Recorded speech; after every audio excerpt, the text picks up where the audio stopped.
All right.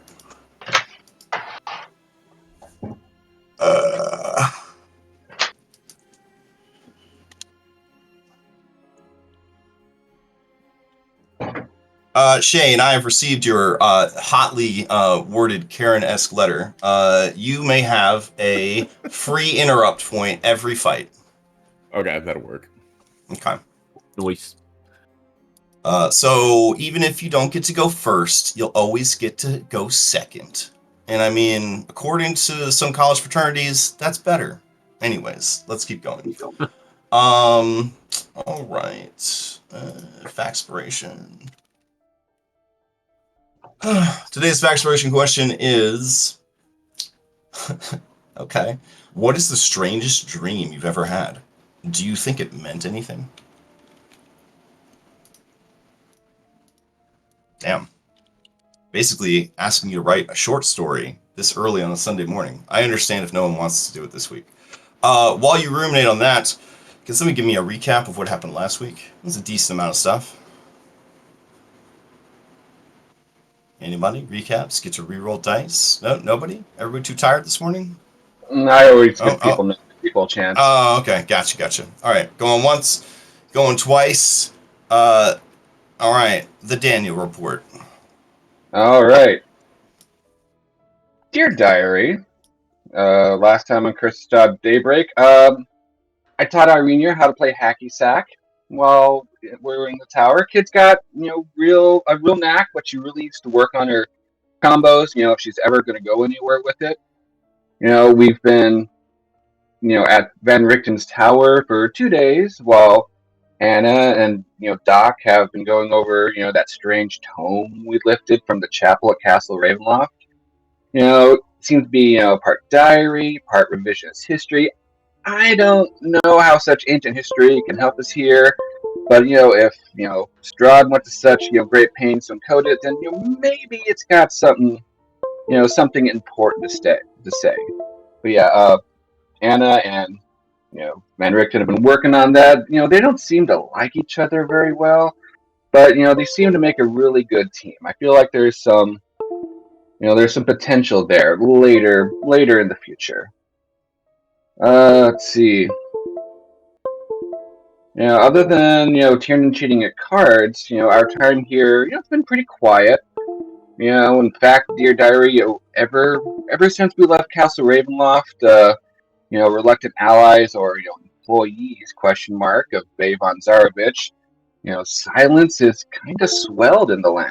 There's horror still just beyond every gossiping shadow. Whether the Dark Lord's staying his hand, or if he's waiting to see if we'll honor our pledge to help him, or if it's just the calm before the storm, I don't know. Even Sparky's been dormant. Even before we got to the tower. I can still feel him wiggling in there. Working his stuff and whatnot in my flesh, but I can tell he doesn't like what it lets Luca do to me the other day. And I think before I make the change, if I make the change, he's going to come for me. I say let him. I've been thinking a lot about this diary, and Sparky, the Fanes, Gavon, Strahd, all these other guys, they prey on our vulnerabilities, offer us rewards, and then feed us their own ambitions. Zaluka was the only one who just wanted me. The other day, Jenny, she asked me what I was fighting for. And I didn't have a good answer, at that point. But, later that day, on our way to the tower, we ran into Ludmilla on the road, just riding in her carriage from somewhere to somewhere. And this part's got a lot of scratching out on it. But basically, Diary, there's no word. Ludmilla, my dark queen, who gave my sin its name and punished me for it too well. I think if she had called for me, I would have left, but she didn't. And as we drove away, Shane tried to comfort me, swearing that she'd never let her hurt me again. How could I, look him in the eye and tell him that I'd want her to? Instead, I looked at him. I, got a, kind of a grave conviction out of him. I really felt that son of a bitch actually meant it. I think he would have, torn that carriage apart, and Ludmilla, just to save my Saria. And I looked at everyone. I think they all would have. Even Darius, who had just lost Mackenzie a second time. That's a whole thing. Uh, you know, I really, Diary, I think that the Dark Powers who are running this world, they've done everything they can to tear us apart, but I think they're failing, and they're getting kind of scared. And I think that's worth fighting for, Diary. Worth dying for, and it's worth living for. P.S. We're also worried Emil might have struck a deal with Strahd, and or been brainwashed. We're going to keep an eye on him. And that's what I think happened last time. Fantastic. Excellent. All right. I will add your facts. Oh wait, you're good. I did it anyways. All right. Okay.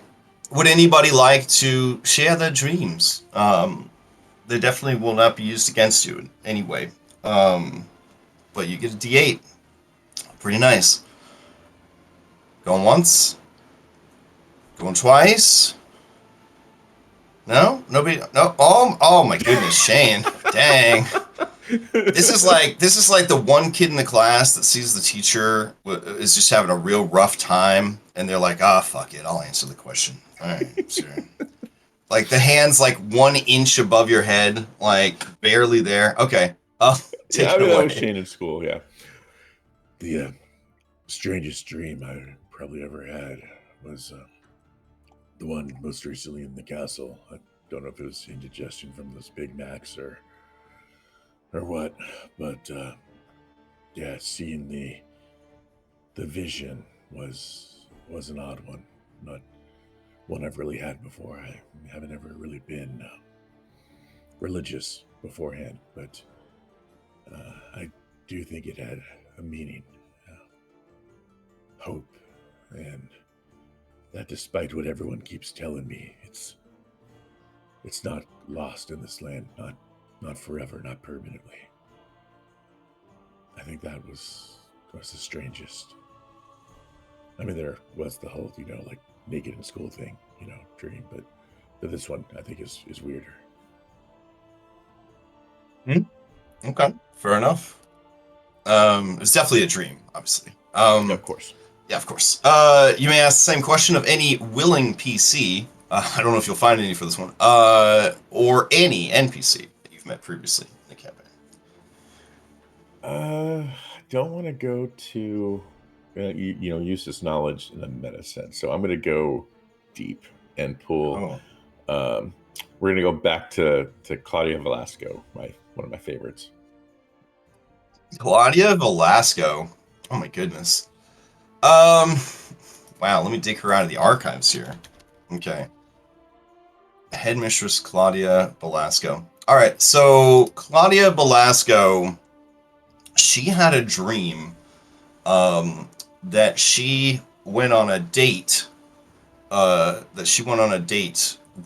With Vasily von Holtz, and this was she was younger then, and strangely, Vasily von Holtz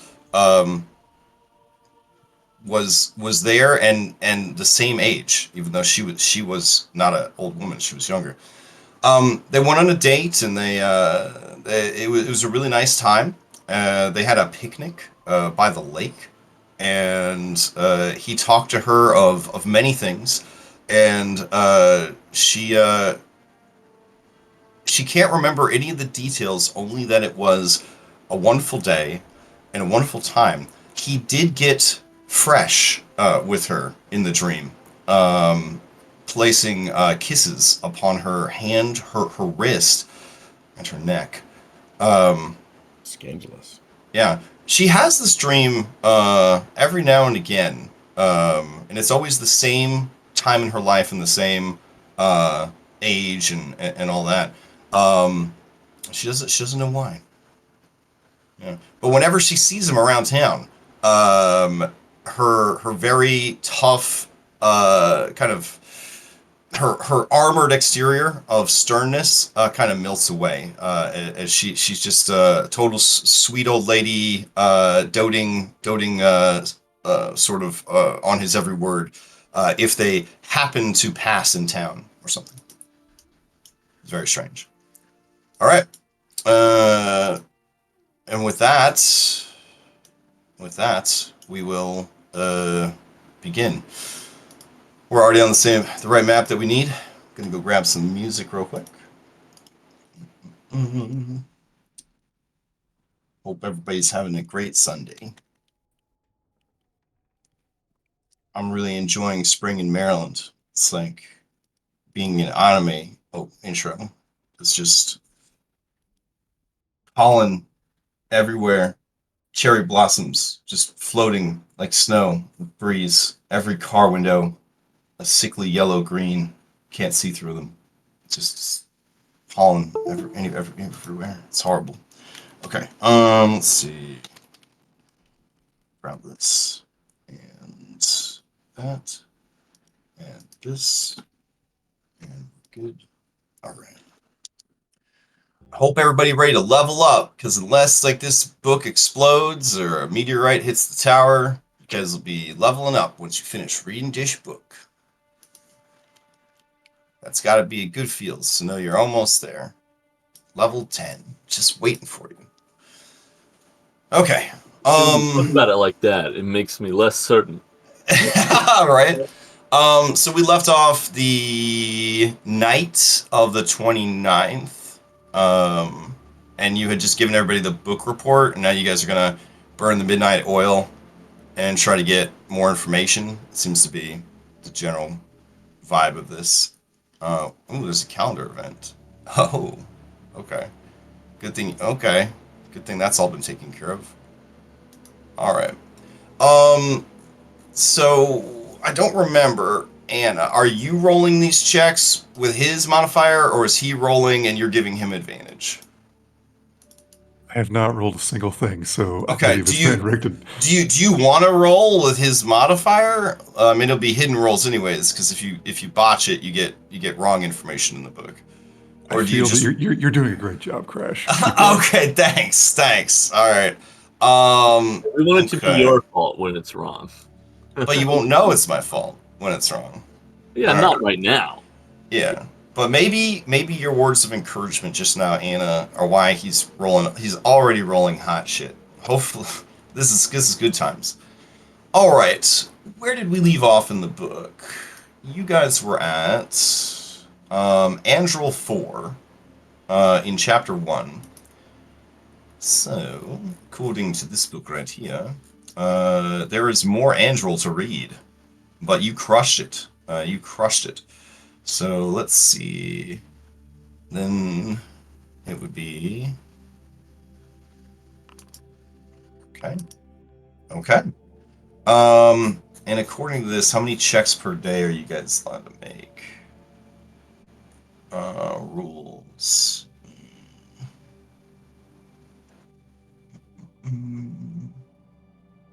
You can do 3 checks per day. Okay, well, today was successful. You guys are going to be, like I said, this is going to take a while. So it's honestly a good opportunity for you guys in the background. Like, nobody does any crafting, but for, I guess, you guys to kind of work on shit.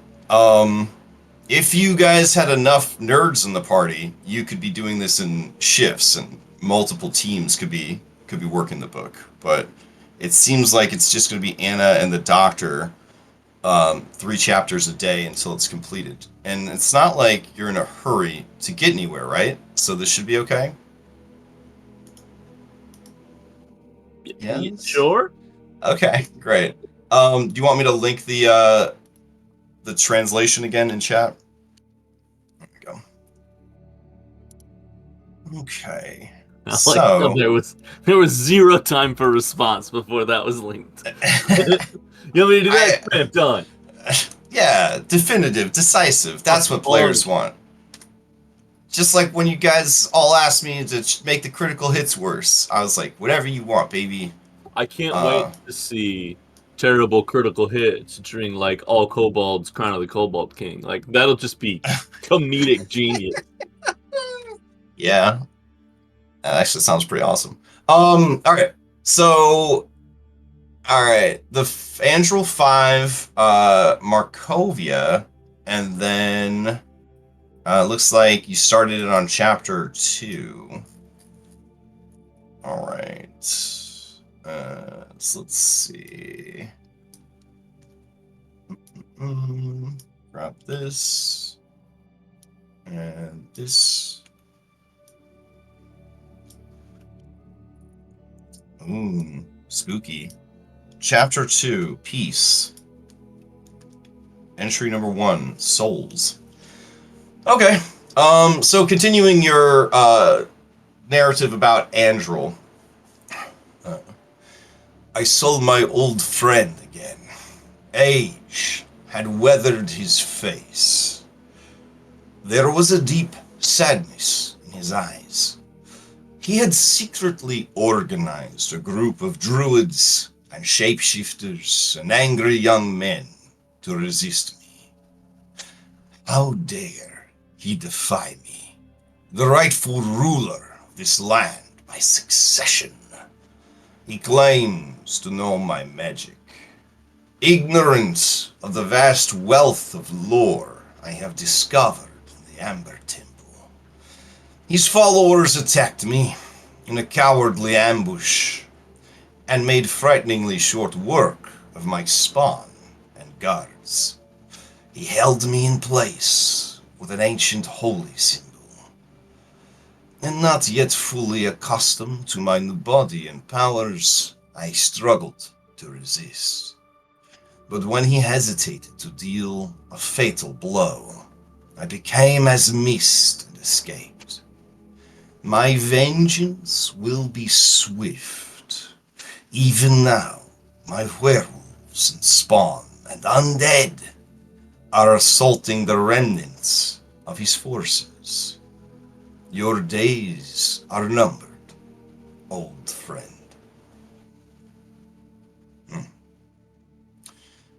The next entry was Markovia.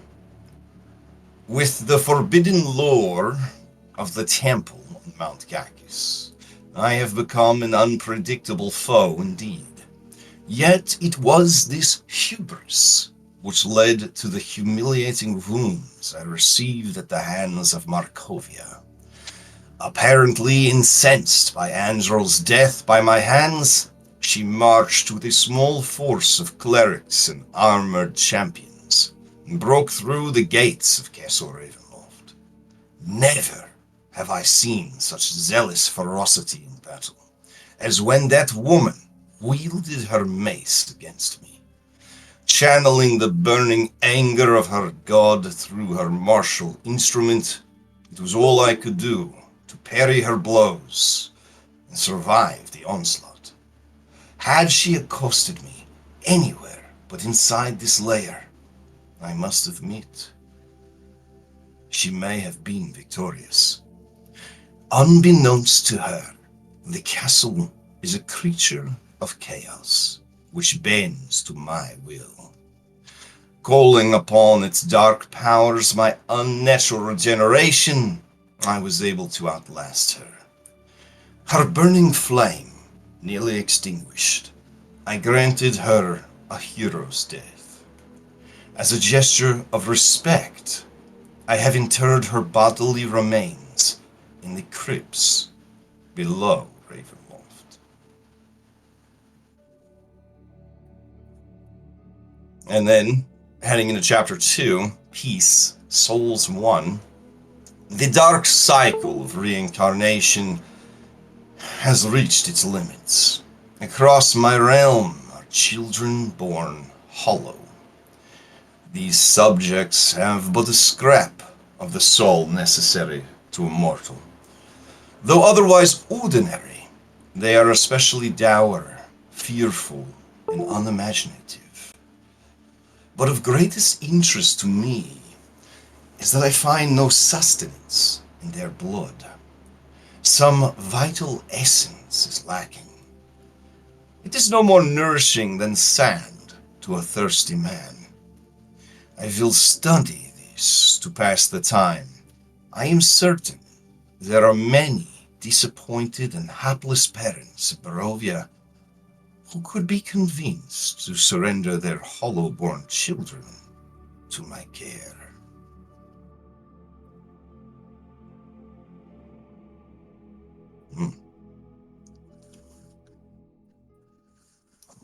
So as everybody gathers for story time and hears this, is there any roleplay reacts that we should hear about, or is everybody just kind of quietly digesting this?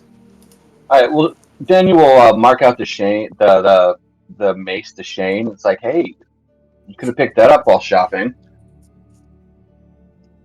Noting to the mace that was in the chapel. I don't know, that mace and the mace described here, they don't quite sound the same. I don't know.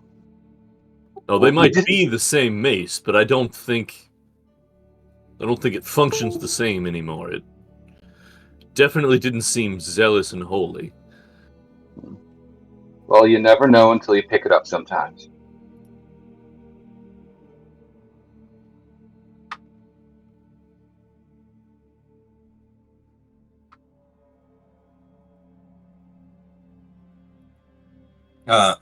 Emil, who, I mean, I don't know why he wouldn't be there because he's a part of the group. He kind of grumbles to himself and says, "This man, he made a big show about the cruelty to children that the wolves were engaging in.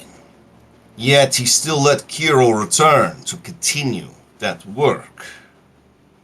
I understand now that this man is more a monster than Kirill. He has no ethics. He doesn't care for the young. Everything is a tool to him." And he goes to spit a fat wad on the floor, but Dr. Rudolph Van Richten stops him with a glance.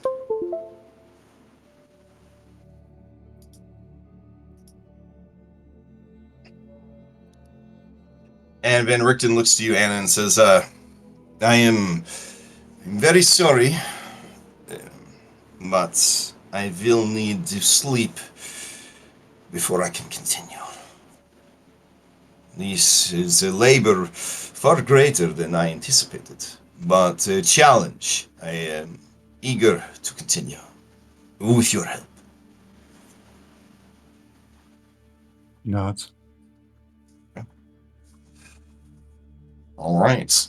During the day that passed, was there any roleplay scenes that we needed to know about from the rest of the party?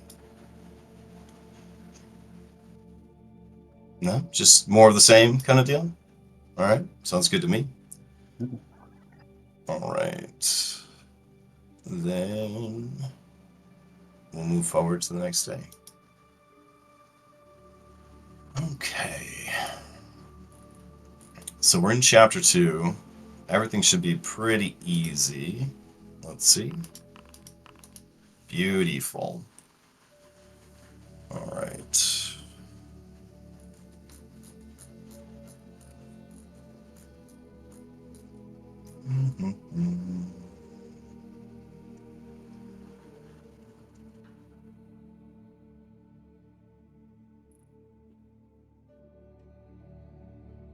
Oh, interesting. Okay. I should have given you guys an extra one yesterday. If the rolls are exceptionally high in the same section, you can get more information. So that's good. And thanks to Anna granting advantage, we're getting some pretty good rolls here. So that'll be from yesterday, and you get 4 more from today. So you kind of cruise it now.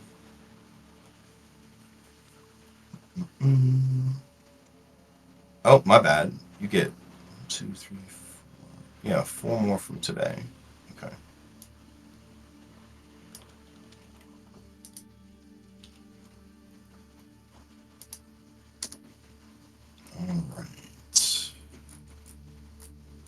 So, you gather everybody up, and you read to them from the book.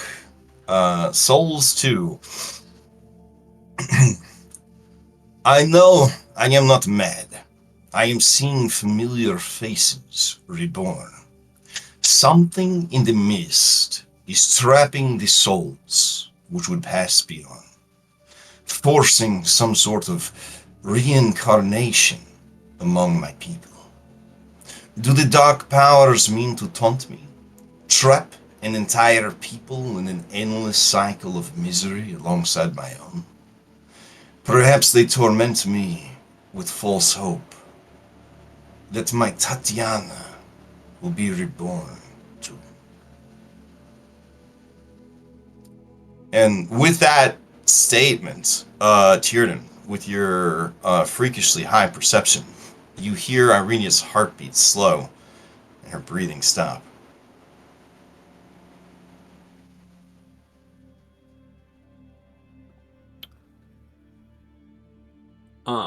So my I mean, eventually she starts breathing again, but otherwise she would have died in about my an insight hour. was high as my perception, but we kind of knew that this was happening already, right? From the stuff at the pool.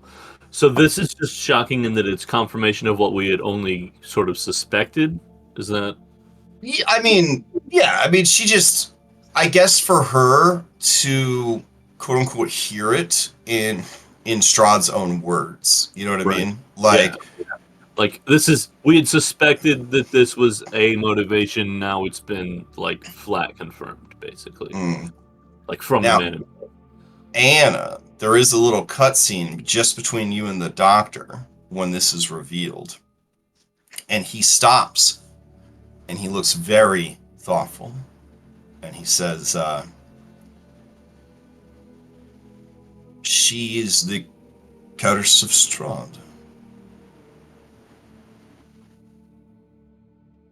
Yes, as I suspected. Abbott said the same thing. Yeah, he licks his lips in that way that, characters that want to be good, but they're frequently lured by dangerous and morally gray ideas. Like that steadying lip lick, you know what I'm talking about? And he's just like, that could be very useful. Very useful. Very dangerous. Why would he trust? And no offense, Miss Anna, but why would he trust you and your company with something so precious? Surely she's been in danger during your travels. I think Anna would default to their special, of course. Ah, nice. He says, yes. As vexing as your words are, there is perhaps some truth to it. I wonder. There is no doubt in my mind now that he has been watching you constantly. For if you have in your possession something so precious to him, it's unlikely that he would not want to keep his eyes upon it. I've known men like this before.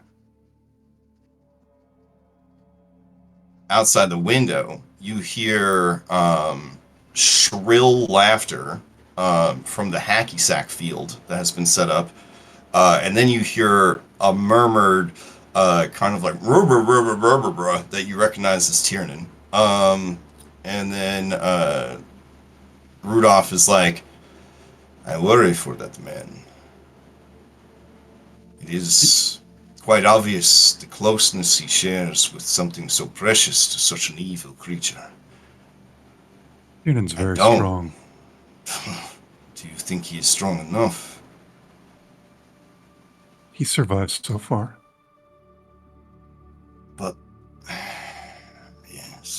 I was about to ask you why, but you would only tell me that he is special. And I suppose that will have to be answer enough. Come, we have more work to do. And he turns back to the book. All right. So then back at story time. Back at story time. Let's see. Barovia. The Vistani and I have reached a place of mutual respect.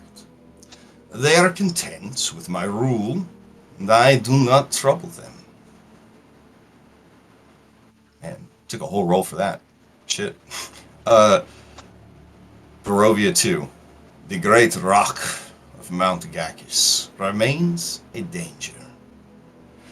I had pacified it during my great campaign, but I fear it may soon prey upon my people if the lakes grow barren. And that privilege is reserved only for me. Barovia 3. Baba Lysaga now dwells in the marsh ruins of Berez. We remain on good terms. She is powerful, dangerous. She, too, has communed with the dark. There is something aloof about her. I must keep her at a distance. I cannot risk making an enemy of her.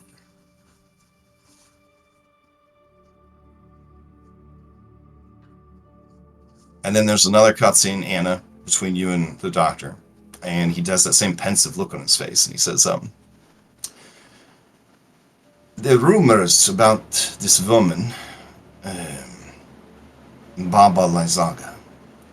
Some say she's a hag. Others a wizard, a witch, a warlock.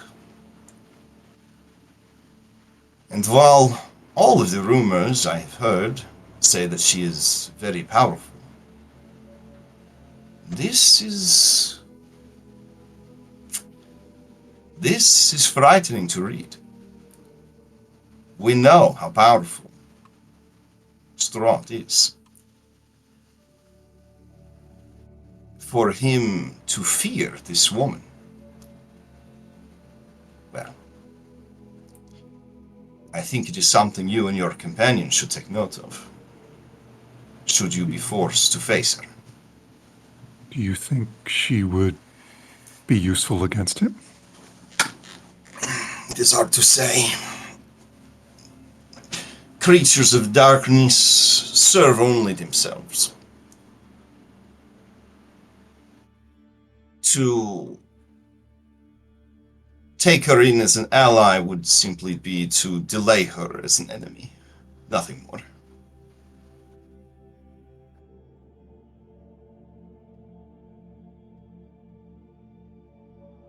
Come. There's more to read. Barovia 4. Exanther's mind is eroding. On my most recent visit to the Ember Temple, I found him delirious and distracted. He seems unable to remember much, save his magic. I do not envy the Lich, nor do I pity him. It would seem that I chose all the more wisely in the means of immortality.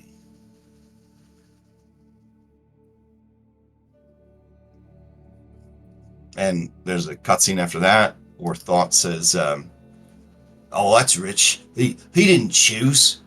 Not from what I understand. He got turned into a vampire by his own bad decisions. To turn around, he doesn't even begin to understand how much work goes into becoming a lich. Let me tell you, it's a bit more complicated than getting kissed on the neck, I'll tell you that. All the disrespect, I can't believe you. Maybe, sir, Mr. Doctor, maybe you read it with a bit more arrogance than was actually intended. And the doctor just kind of raises an eyebrow at Thought, and Thought just looks back at the doctor and sighs and says, "Hey, you're probably right. All right. So, any reacts from anybody to any of those entries as they hear them? Yes. Okay, go for it. When Van Richten goes to sleep and rests for the night, Mm-hmm. Anna does something she probably has never done, and she leaves and goes downstairs out of the tower. Okay. And by herself will kind of stand on the shore of the lake. Oh, shit. Okay. Anna's always around you guys. She never does anything by herself. And I don't know how still the lake is, or if it's fairly rough waters. The lake, it really depends on the weather. Let me check. It would be relatively still. Not hauntingly still, like the surface of a mirror, but like pretty still. So she's out here because after reading the Souls chapters, that really stuck with her and bothers her. And I think she would look at the reflection of the lake and actually see what she is. Oh, shit.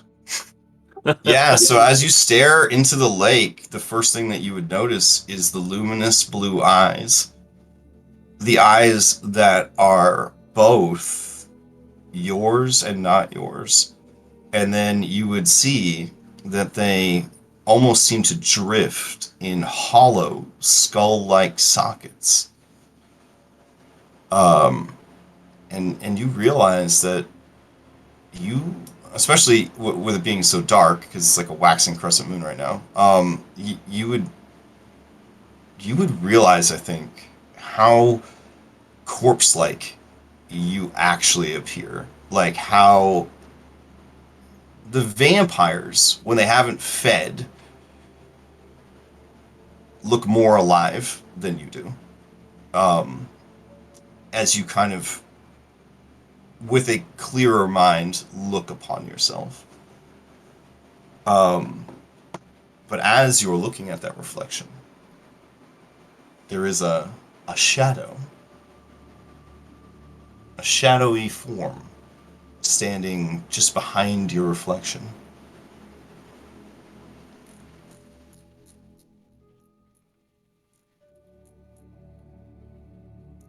You close your eyes, try to listen, but you don't hear anyone beside you. But as you open them and look back at the reflection of this dead girl, this girl who just keeps going, you see the shadow next to and behind your reflection is wearing a crown.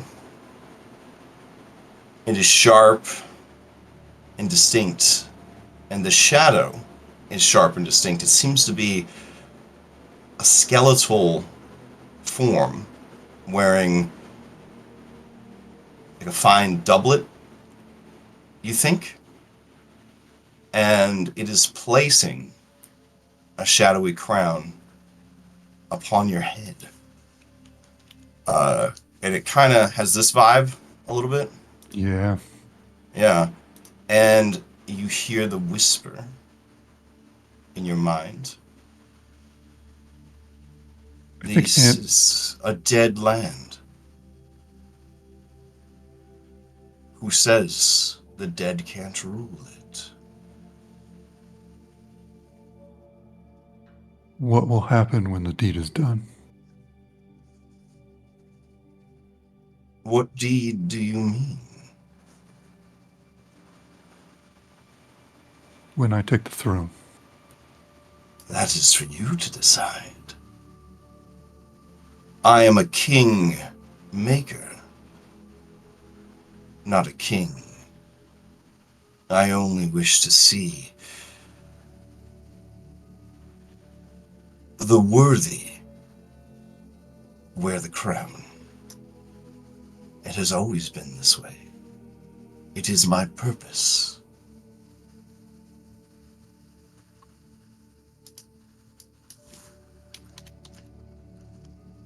Many die in Barovia. I could have chosen any as my champion. But you understand what it is to have nothing, to be at the bottom of it all, to be crushed beneath the heel of authority, enslaved by it. What a story. The downtrodden slave, risen to king. A story that has been told many times, but perhaps never like this. And when the voice says that, you do sense some excitement in the voice. But for the first time, as you feel your brain being manipulated and the dopamine being squirted out, you can decline it in this moment.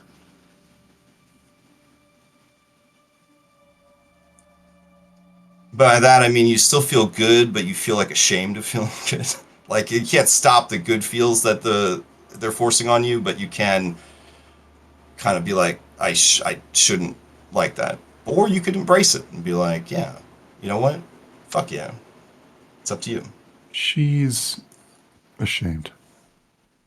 I think for the first time. Damn. Sensing that, the Kingmaker's vision vanishes from the reflection, but you feel its presence, as you always do, just behind you. Anna summons Dana. And Okay. I know Dana's just a puppet. Yeah. But she looks at her and says, I'm sorry I did this to you. She just stares back, emotionless. And she'll make her go away and spend a little bit more time out here and then head back. Okay.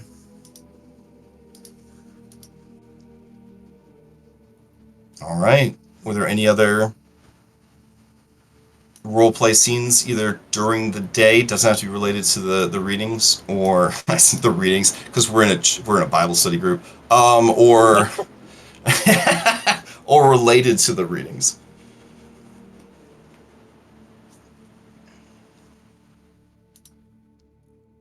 No? Okay.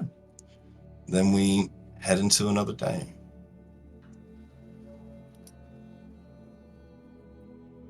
And this is how we pad our playtime, y'all. I'm just kidding. All right. Back to the rolls. Back to the doctor. All right. Here we go.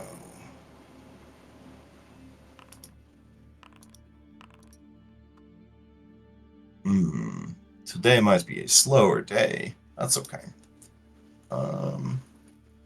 Let's see.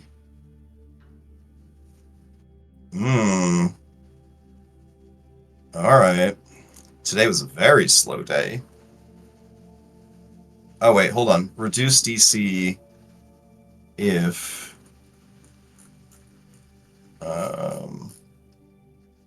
Okay. All right, then we just made it on that one. And then if that and that, reduce all DCs by 5. Okay. That's cool. I still didn't get that one. So there's only 2 today that you were able to translate. One is silver, and then there is the start of chapter 3, which is love. Okay.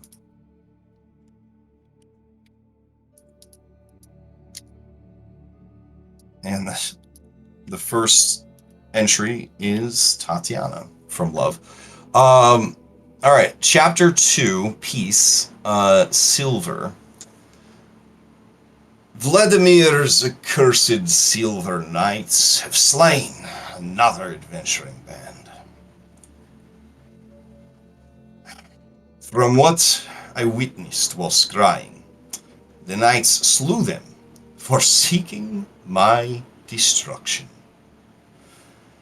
I do not understand why my mortal enemies, servants of Argynvost, would defend me. I can only reason that Vladimir believes mere death to be too good of a demise for me. Perhaps he wishes to bear witness to my eternal sentence.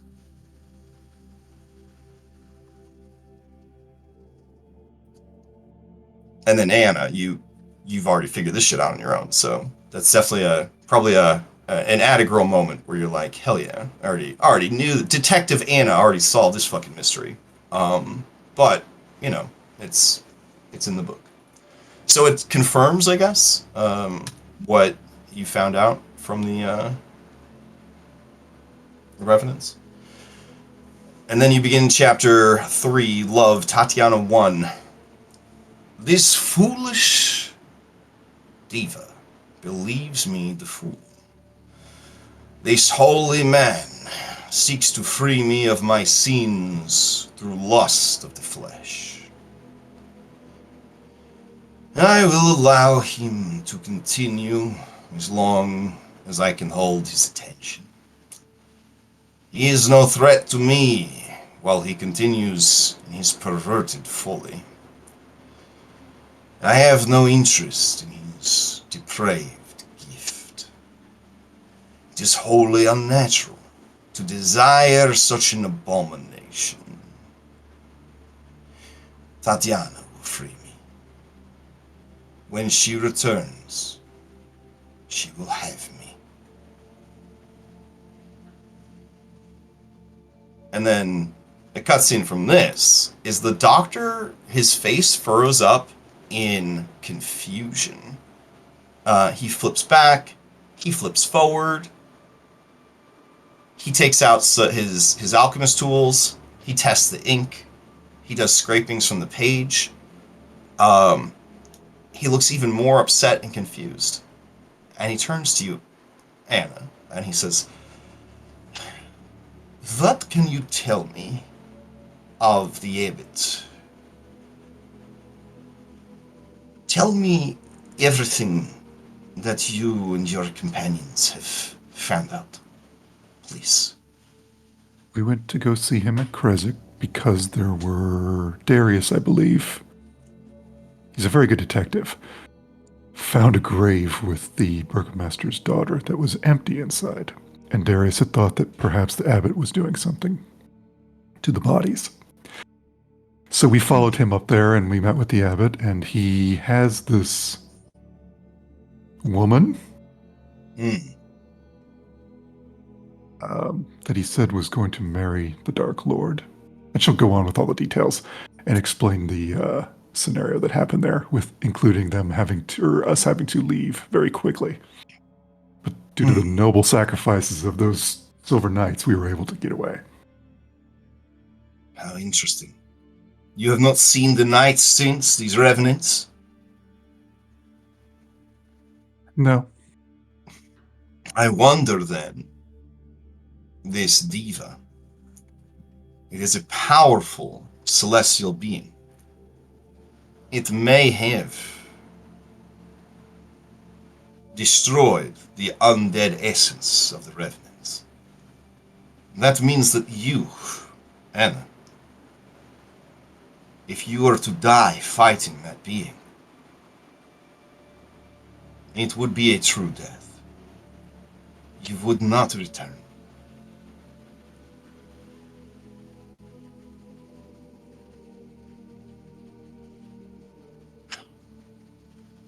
But what troubles me, not that your death does not trouble me, because it certainly would be very sad, he says with a 22 deception. What troubles me is these events are happening now, yes? Indeed. This entry is hundreds of years old.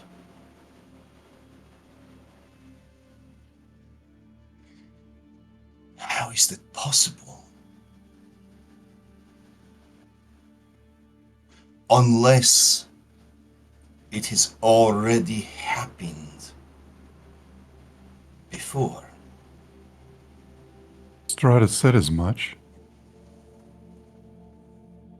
He says many things, I've heard.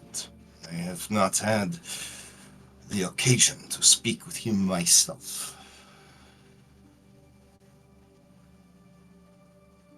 The last time we spoke with him, he told us what he wanted to have happen and told us why it was happening. And he told us what he thought was happening to him. And she'll explain it to him in Strahd's words. Woo! Okay, so Noise. like at the bottom of the screen in scrolling cursive, it says sometime later. He's just rubbing his temples. His glasses are on the desk. He's just rubbing his temples. His eyes are like wide, and he says, "This demiplane is no normal prison. Not only are the souls trapped here, not only does it pull in without releasing, but it cycles itself over and over again. A wormhole of time. And yet at the center of it all is Strahd, remembering every telling of the tale. That would drive anyone mad, even a god, I would assume. No wonder he thinks so highly of himself. He is the center of time and space in his small, broken world. I don't know what the implications of this are.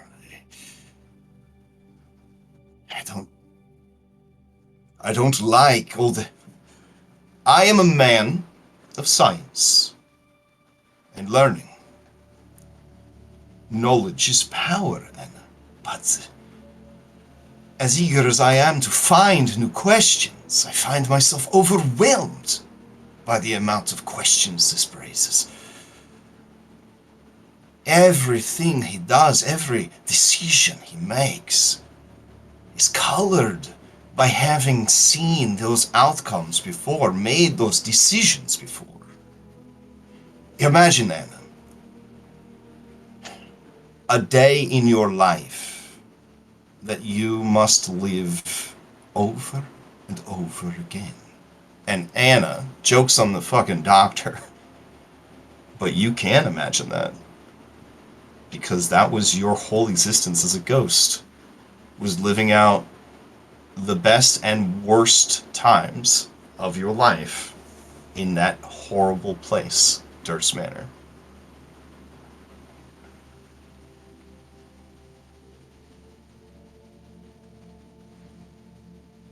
But the difference, Anna, is that as a ghost, no matter how hard you tried, no matter how much you wanted to change things, you never could. Until Dana.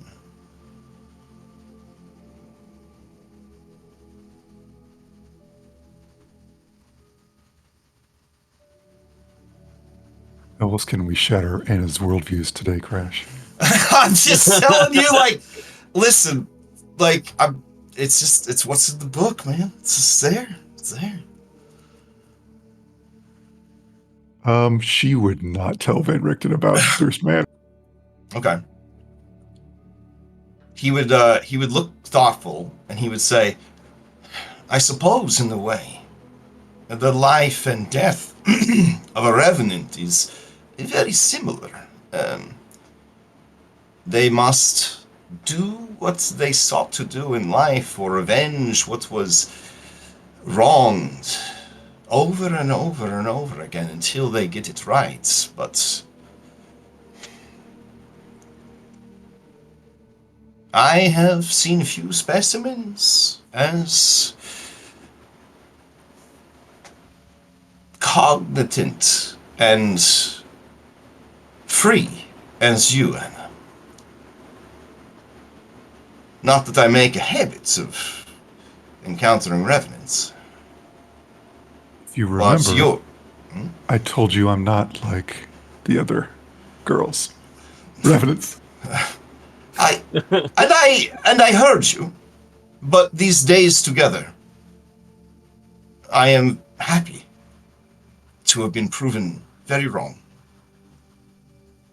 You are your own person, Anna of Barovia.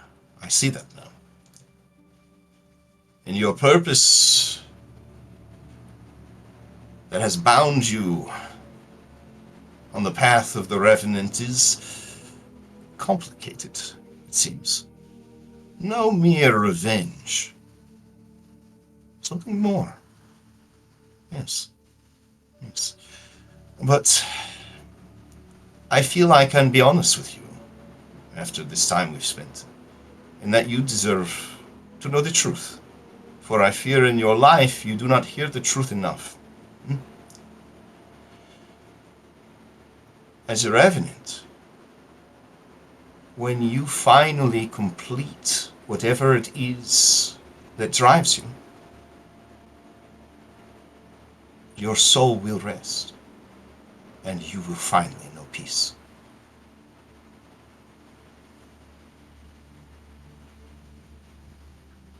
And I think that's when she would say out loud, what will happen when the deed is done again. What? Your body will...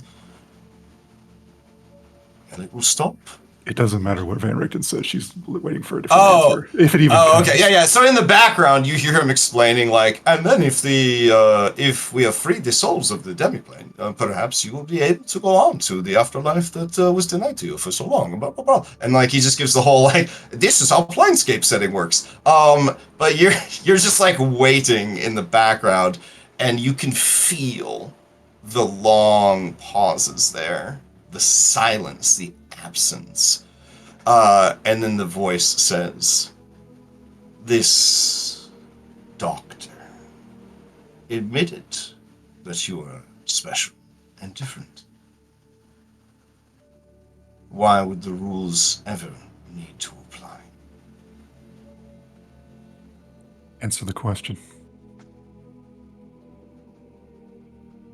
When you sit on the throne and are queen, you will have the power to pursue the goals that were forever beyond your reach. This man might make you think that attaining the crown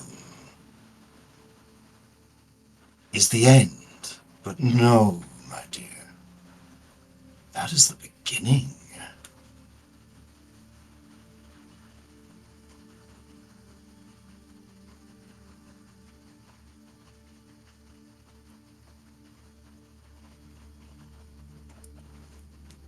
You'll go back to listening to Van Richten. Yeah, so you hear him say, well, just consider yourself lucky then, that you are not from the eastern lands. They have a celestial bureaucracy that I've been told can take centuries to process a soul. It's very complicated, many forms. Who wants to do forms in the afterlife? And he lets out a taxes, am I right, sort of laugh, and kind of wipes a tear from his eyes. Indeed. Well, we did good work today. Let us tell the others. And so, you guys are red, silver, and Tatiana 1. Does anyone have any questions? Any roleplay reacts? Anything happened during the day? Or is everyone just kind of... This is a very dated reference, but are you Ninja Turtles on the farm right now? Do you know what I'm saying? Are you guys just sort of like... Exactly. Yeah, Ninja Turtles on the farm. You know what I mean? Like you're Darius just had- getting through. Yeah. Darius had 4 stacks of exhaustion. He's been slowly building himself back up while hunting and sparring with the werewolves. So Nice. that's literally what he's been doing. All right. Anyone else? No. No? Yeah, nothing Okay. too exciting for Shane. All right. Obviously, Irenia is interested in, confused by, and frightened of the Tatiana entry. Particularly, Tatiana will free me when she returns. She will have me. And she is holding Tiernan's hand publicly, I might add, with fingers interlocked. And she is squeezing your hand very tightly with her 12 strength, which is pretty high for a roguish character.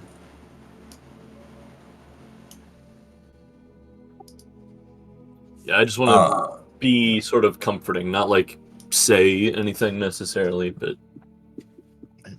And in a very un-Irenia way, she stays silent. And the day passes.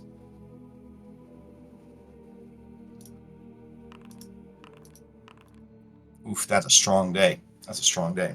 All right, let's see what happens. Okay. All DCs are reduced. Oh my god. That's good. Man, apparently he really password locked this particular chapter because the DCs are way high. I guess them little tiny entries about Barovia or whatever. Okay, so you guys would have gotten 3 entries today. Darius with all his exhaustion and injuries, like, take your time. It's fine. I'm back well rested finally. Oh, okay. It's been so long. There would definitely be by this point, because it's been like 5 days, I think. Emil is definitely getting restless. Yeah. So, Zaluka has reached out to all of you because Anna's like, 24/7 on the study grind, to basically help her help Emil. Like, he is a savage wild beast, and while that is frequently good, she is worried that he will grow too impatient and leave, and that if he leaves, she cannot but go with him. And she understands that, you need your rest, and you are learning about the enemy, but how much longer is this going to take, et cetera, et cetera. So, I guess you guys would be sort of thrown into a bit of a skill challenge here. Like, how do you convince this very savage werewolf that, hold tight, buddy. Like, it might take a while, but we're gonna make this happen. Also, the full moon is, I think, still 10 days away. No, it's a week from now. And on the night of the full moon, you will have Daniel issues. You will also have powered up werewolves, because the werewolves will be on your side and their side will be at their strongest. So I don't know if that information should influence your pacing and decisions, but something to discuss.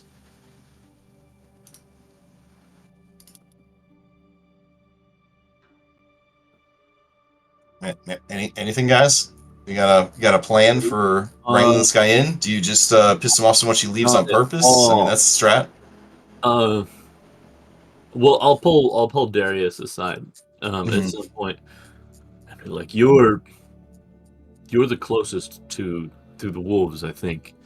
What we need to do something about this. I don't know how much longer he's going to be willing to just hang out.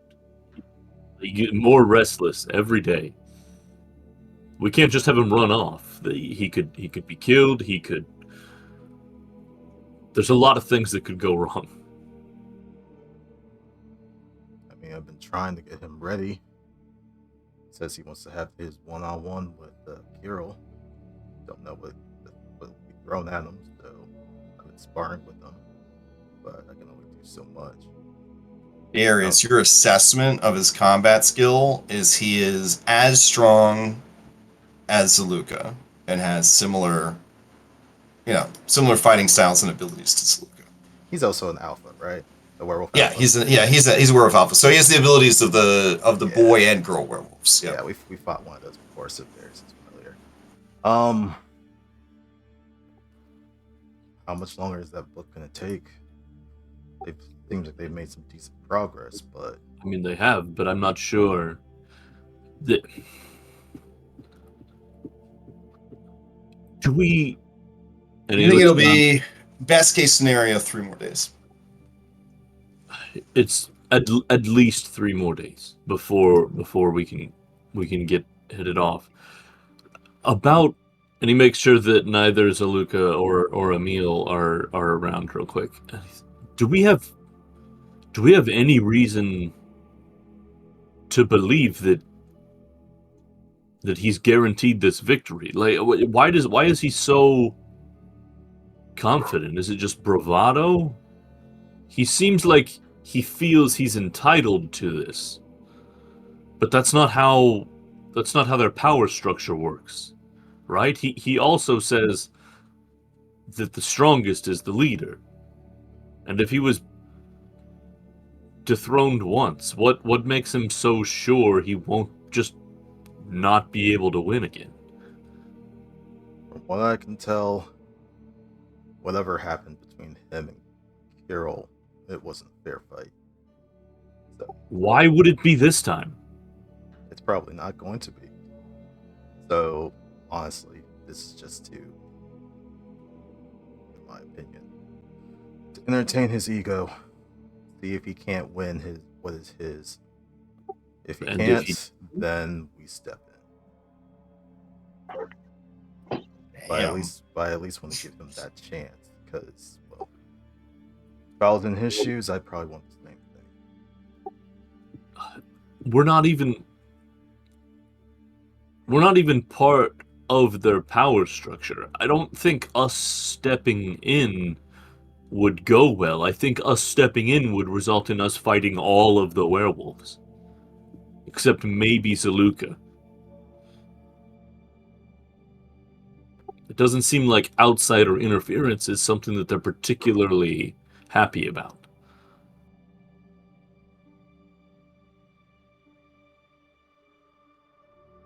So then what? We just give up on them? We did all this for nothing? No, I'm just concerned. But I think maybe there's a little bit of opportunity here. You've heard how the wolves talk about the other residents here. You've heard how they think about people that aren't them. He's discussed his goals a little, and they're not good for anyone that isn't a werewolf. If we can split them, if split support for the 2 werewolf leaders occurs,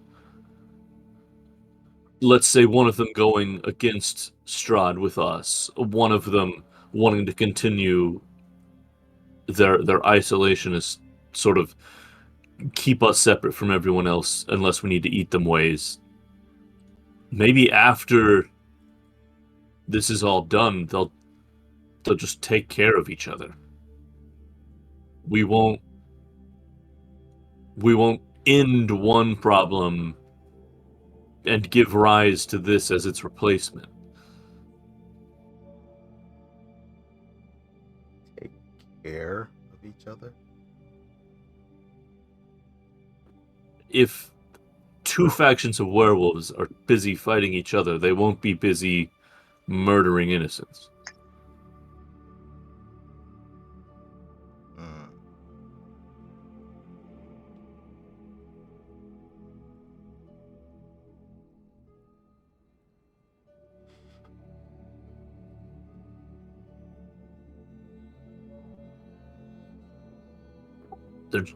They're unnatural.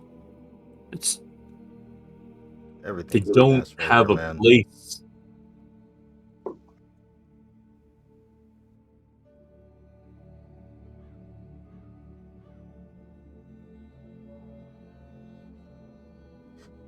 Look, maybe if we are able to grab the ones that were still having loyalty to Emil back with us, then we can just split. Though I don't think Kirill's gonna want to stand for that, taking some of his people, not without a fight. So honestly, this is gonna happen one way or another.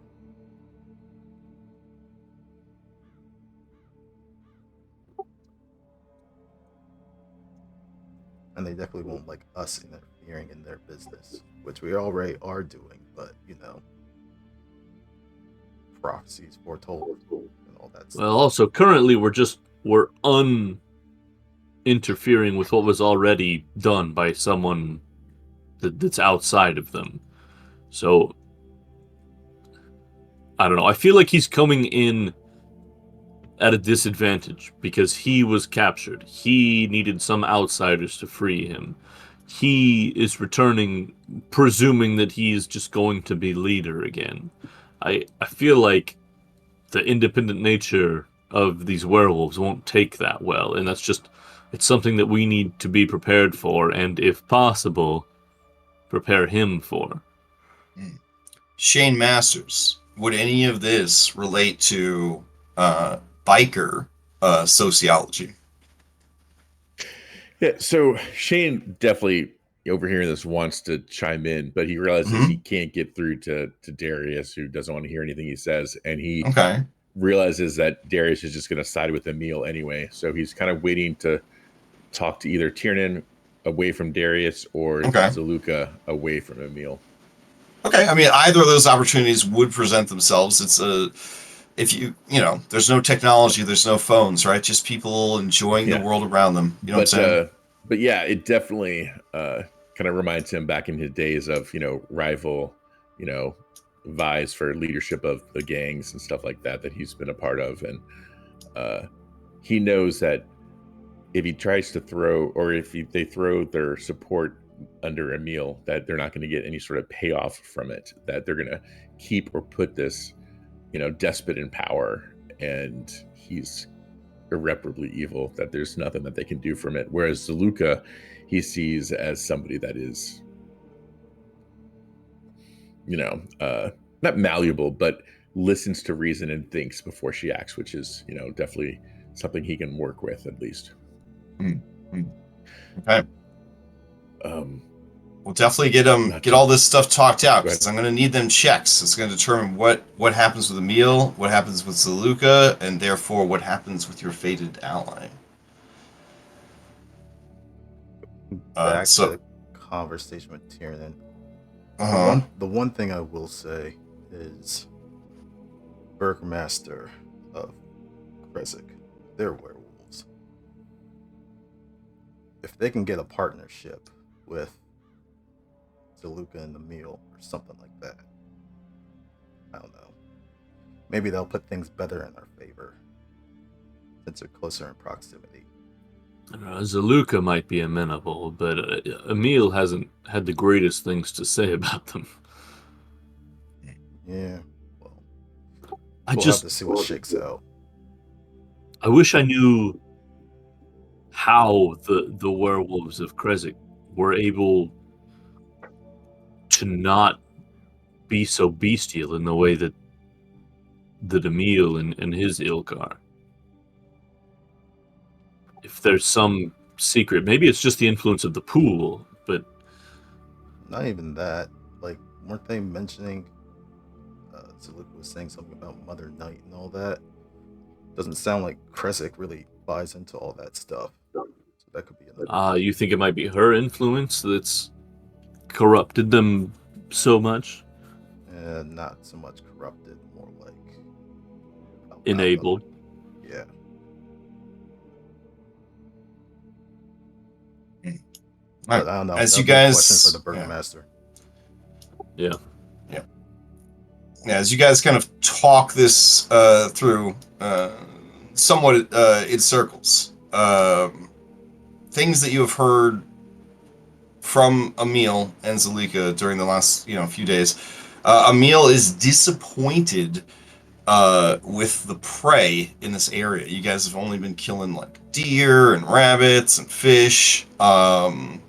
He has offered several times that you should go further afield. If it's going to take so many days, why not go on a 2 or 3 day hunt and find more appropriate prey? You guys are very sure that appropriate prey means people. Because he definitely wants to either head east closer to Valakai or west closer to Kresik. As far as his feelings on Kresik and its citizens, it's that they are cowards, that hide behind their walls, that they have turned away from the great gifts of Mother Night, that they suppress who they really are, that they are shameful. That there's he's very outspoken with all of his feelings about the puppy dogs of Kresik and their domestication of themselves. Now, you guys are noticing that maybe it's the time that she spent with you, or maybe it's the crazy shit that she has seen, but Zalika listens to Emil, but there are times where she seems to look at him like, what are you saying? You know what I mean? Like, you don't know, and therefore you are saying things just based on what you've always been told and what you believe. She has been in the town of Kresik. She has seen the people. She has, traveled with you guys all over the place and seen so many things. And it's that allegory of the cave, right? Like once you have seen with light, how do you ever go back to darkness, right? Like, so she has seen things and experienced things that he hasn't. And so he seems to her to be a bit foolish and inexperienced now that she's kind of gained that over him. But you can also tell that despite the evil nature of these creatures, she loves him unconditionally. It's that dangerous kind of love. Do you know what I mean? And that those two things do seem to be at odds when she is interacting with him and he is running his mouth, which he runs his mouth a lot. All right. Tiernan, you would probably be approached at some point by Shane, unless Shane, you want to talk to Zalika first. And Daniel, do you have any insights on this or what? Well, Daniel is willing to do what Zalika wants. He trusts her, and he recognizes that whatever happens with the wolves, he's chosen to be a part of that. Mm-hmm. Yeah. Okay. All right. Yeah. Yeah. I think So Shane Shane? would go and he'd talk to Tiernan first and then approach Zalika. I couldn't help but overhear that conversation you were having. I have thoughts. Let's hope neither of them overheard. What are your thoughts? If we allow Emil to take control of the pack, they will not be allies. You know that. I do. That's why I think either our best bet is to split them, or continue with Daniel's idea of having Zulika be the one that becomes. I agree. Exactly. I think Zulika being in charge would be the best thing for both the pack and for the land. She would know better than to overfeed, as morbid as that sounds, and would be a strategic ally and knows the evil of Strahd. Emil is all bluster and emotion and rage, and that is not something you can count on. I've seen it. What worries me is I feel like Darius sees the merit in Emil as a leader, and I think he sees himself in him, or at least is starting to come around to his way of thinking.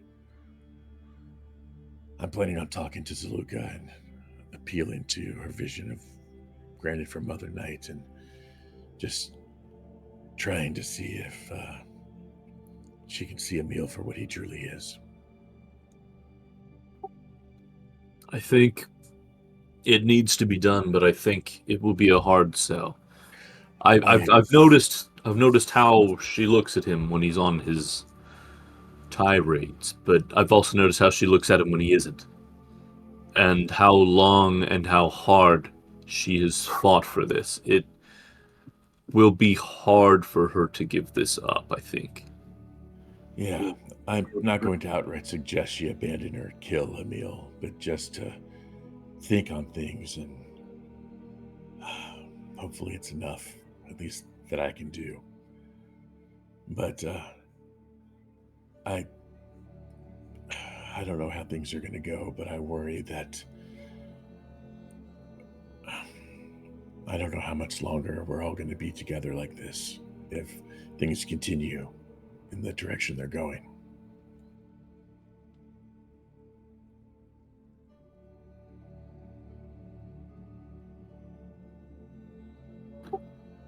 Well, I wish you luck.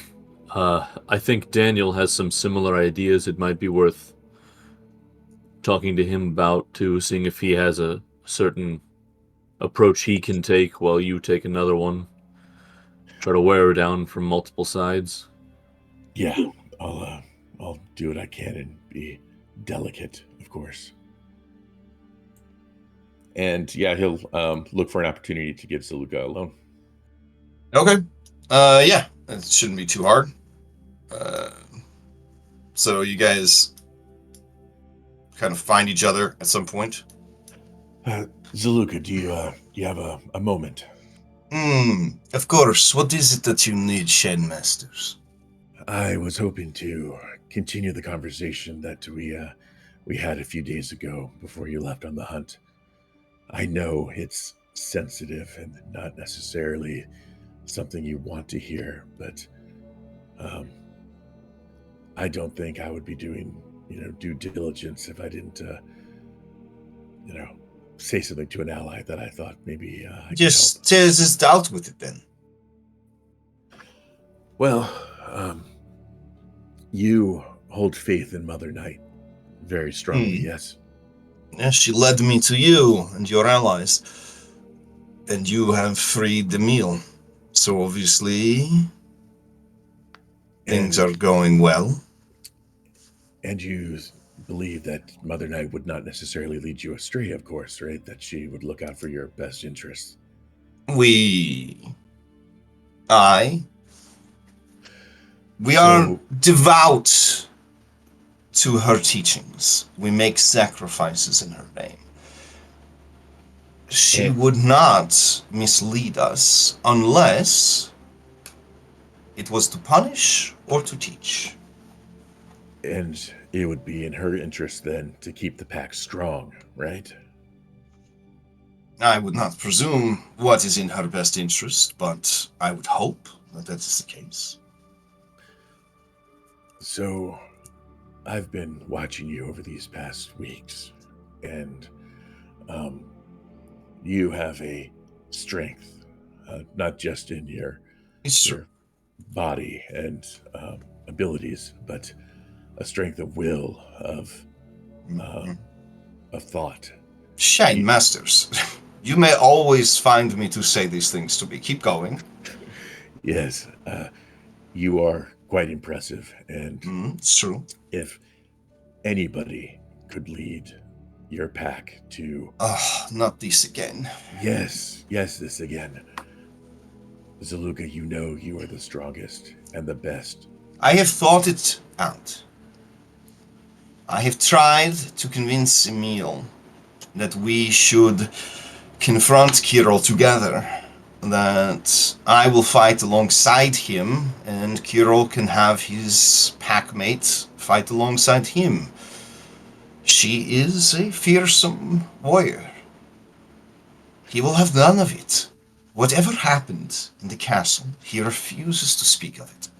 He is going to demand a one-on-one fight to the death against Kirill, with no interruptions, no ceremony other than our own.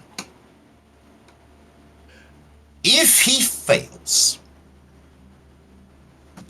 then I will kill Kirill, and I will take over the wolves.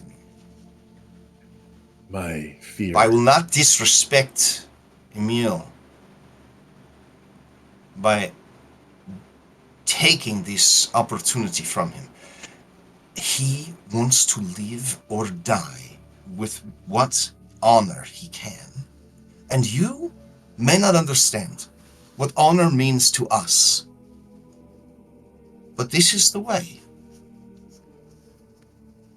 My fear is not that Emil is not strong enough, that he can't retake the pack, for I see the determination in his eyes. I've seen that before. Then you have fears that he will succeed, which means that you are afraid of what he will do if he does.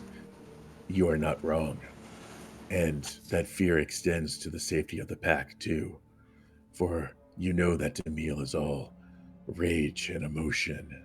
He has plans, and they are good ones. Okay. I don't mind telling them to you, for you seem a reticent enough man. After reclaiming the pack, we will no longer have Kirill's ability to walk the mists. And so to recruit new werewolves, we will begin to raid the farmlands and fishing villages outside of Valakai. And as our numbers swell, we will move into the city proper. We will turn all of Barovia to wolves.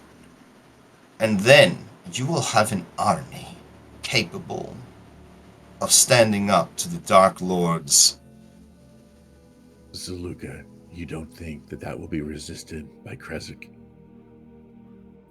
You will have another war on your hands. They are cowards. Cowed and hiding in their perfect little town. You saw the rage that Dimitri had over his daughter's body and his missing son. Yes, and he did nothing about it. Sometimes restraint is what is called for. Oh, the restraint does nothing. I don't understand what you people want. It sounds like you want to take the Dark Lord down. You want to remove him from power. He is strong. We have seen that. We need soldiers who can fight his monsters. You have seen the weaklings that live in the cities and towns. They could do nothing before his forces. But we will change that for them. We will gift them the strength. I have already given the gift to Daniel. Think about what comes after.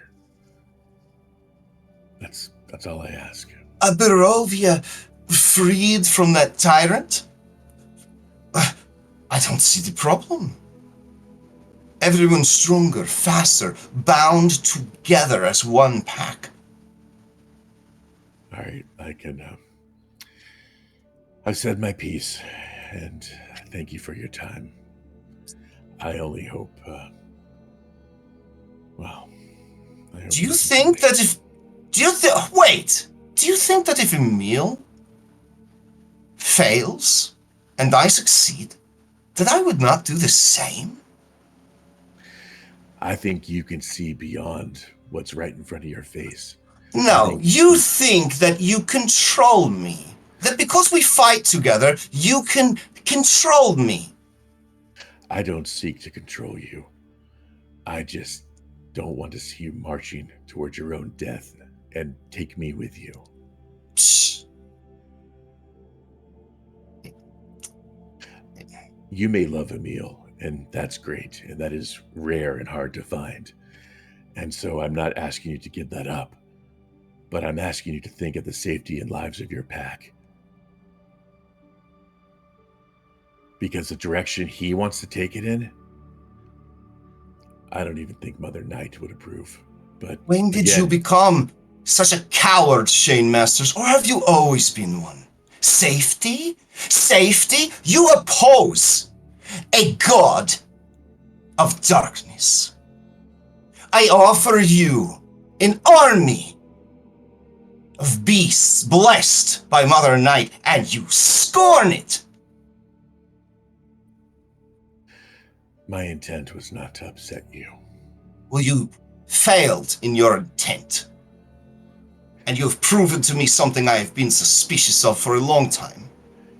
Think You of cling me. to these baubles you found in the castle. You think that the light that you carry with you will be enough to protect you from the darkness, Shane Masters. But you're wrong. It is all darkness. It is all night. Light is an illusion. Hope is an illusion. You must learn to live in darkness, or you will die clinging to your little trinkets. It appears She we're both wrong. turns and walks away. Well, that was handled masterfully and delicately. Shane just returns and shakes his head, and I don't know just in why. I mean, frustration. when a 7 charisma character tries to do charisma stuff, I always think it's going to be like hot shit. You know what I'm saying? hey, Like, really? it's double more than half the party. I know, you guys are great at this. This is amazing. I'm surprised we've gotten this far, honestly. Listen. You got a good charisma person with no wisdom, and you got a decent charisma person who could barely walk.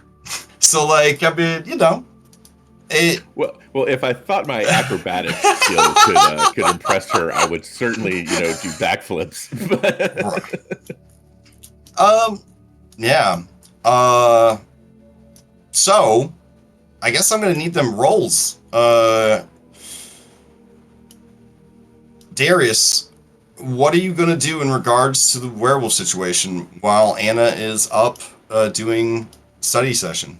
How are you going to proceed, and what skill check are we going to see? Oh, I'm making that. Oh, that's unfortunate.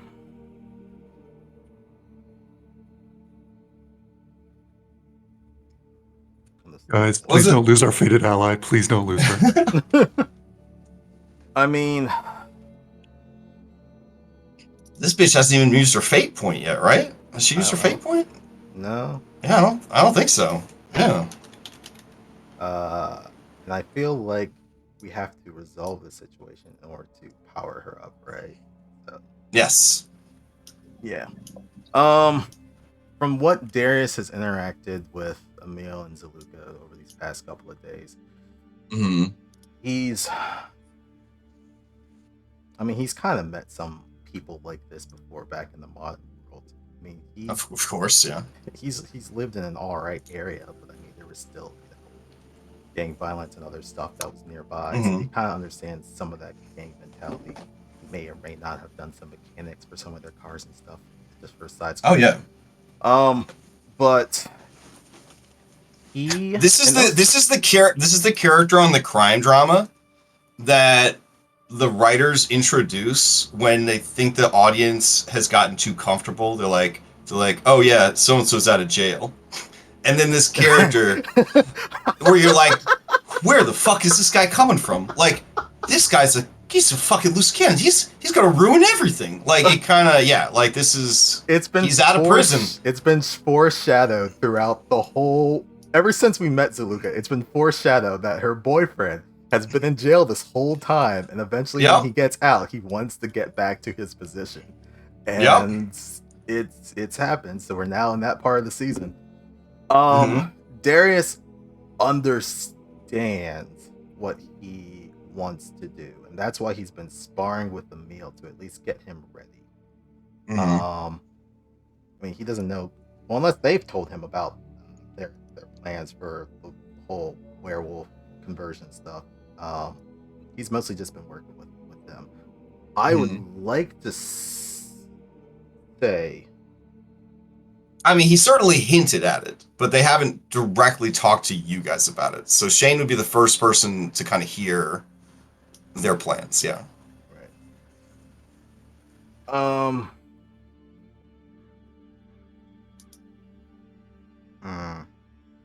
I'm trying to think of the best way to articulate this. I guess the immediate question is, does it seem like he wants to leave right now, and how I need to convince him to stay for a couple more days until we're done here? Yeah, like he's reaching that point where it's like, this is taking too long. I'm planning to do this myself anyways, so why would I need these people? Like, I'm just gonna go and I'm gonna do it. Like, right. Yeah. One could argue that he's right? Like, why does he need you guys if he's just gonna call this dude out solo fight and win, and that's the end of it? And then Zaluka would go with him, and why would she need you guys to go either? Because if Emil can't do it, she'll make the challenge, and then live or die, and that's that. So, like, what do they fucking need you guys for anymore? My question to them would then be, with what has happened before, why do you think he would even accept your challenge? Unless you had some people to back you up.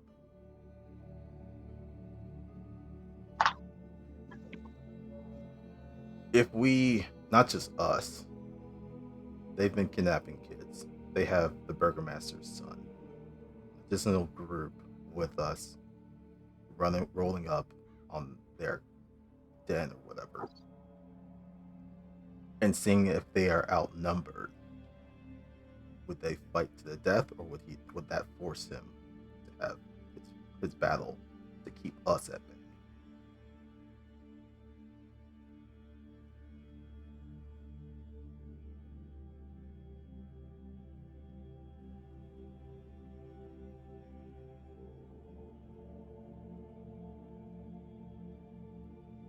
That cut out.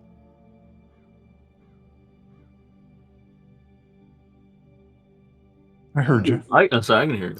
Oh, okay.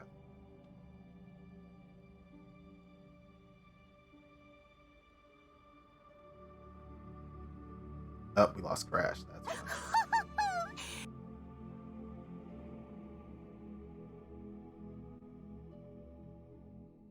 why. If you're talking, it's not coming through.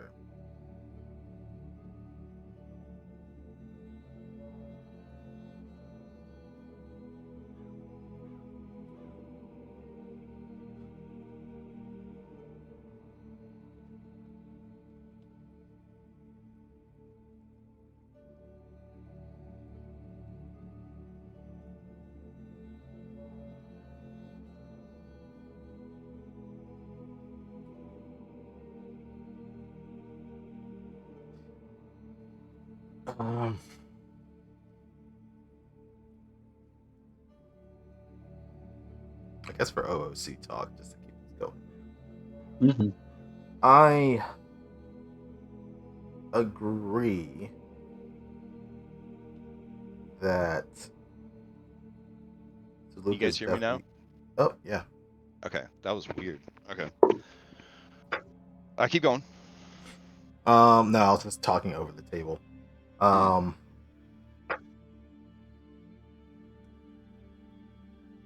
I agree that Zaluka is kind of the more level head of the two. Though I guess with that, talk with Shane, that that kind of changes things a little bit. Mhm.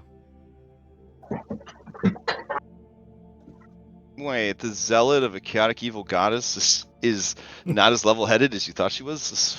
What? What? This is crazy. So I heard you, and I was trying to reply to you, but my mic was dead. So your take and your approach for him would be if you show up half-cocked and alone, Kirill might just kill you.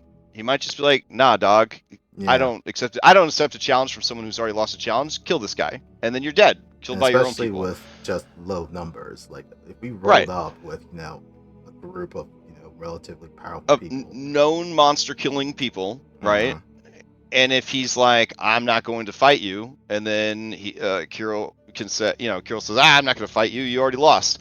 Then Emil can say, "Oh, well then I guess I'll just kill all of you with my very powerful mercenaries." And then that puts him in a position where he has to kind of step up. Yeah. I mean, that's a pretty strong argument. So is that where you want to go with it? That's where I would like to go with it. Okay. Sadly, with your very low charisma, I don't know if you'll be able to convince him of that. Even if a good idea presented badly is worse than a bad idea presented well. See American Government for more information. I guess give me a chance. He would respond better to intimidation than he would to deception or persuasion. So you could try to do that, but you have persuasion. So no, I have you intimidation. Don't. Okay, yeah. So you might want to try intimidation. Really get on his level, as it were. I will do so. It's flat. I have no bonuses to this because thankfully my proficiency. I will say that it is a very strong, well thought out argument. So I'm gonna set the DC for this because it is a very good point. All of those are good points. So we're just gonna make it a straight up DC 10 with your +0 intimidation. This should be very easy to do. I'll spend one of my DM inspos for this. Okay. Get advantage.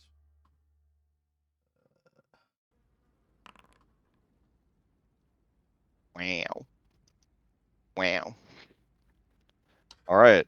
I don't know why my social skills for some reason come in clutch for no fucking reason. So that's 2 successes. He has a lot to think about. All right. Tiernan, or Shane Masters, or Daniel. Which of you is going to approach the werewolves next to convince them of something? Not me. I don't think they really like me all that much. Okay. You don't have enough successes yet to keep him from running off. That's why I'm seeing who else is gonna try and influence these guys.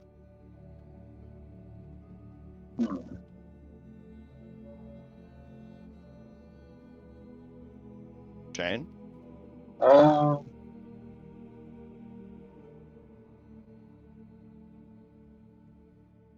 Daniel? What I missed?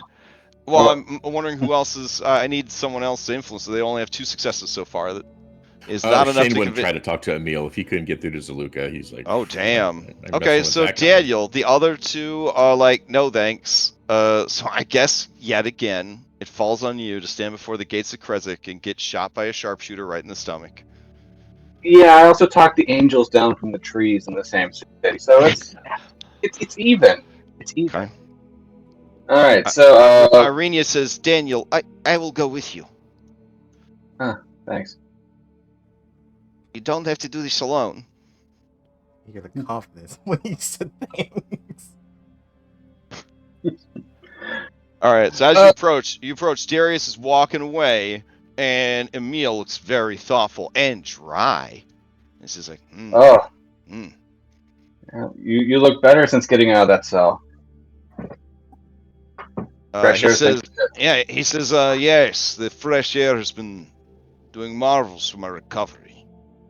Mm-hmm. I'm ready to go reclaim what was taken from me. I assume you have come to wish me well or to travel with us, young pup. Aww.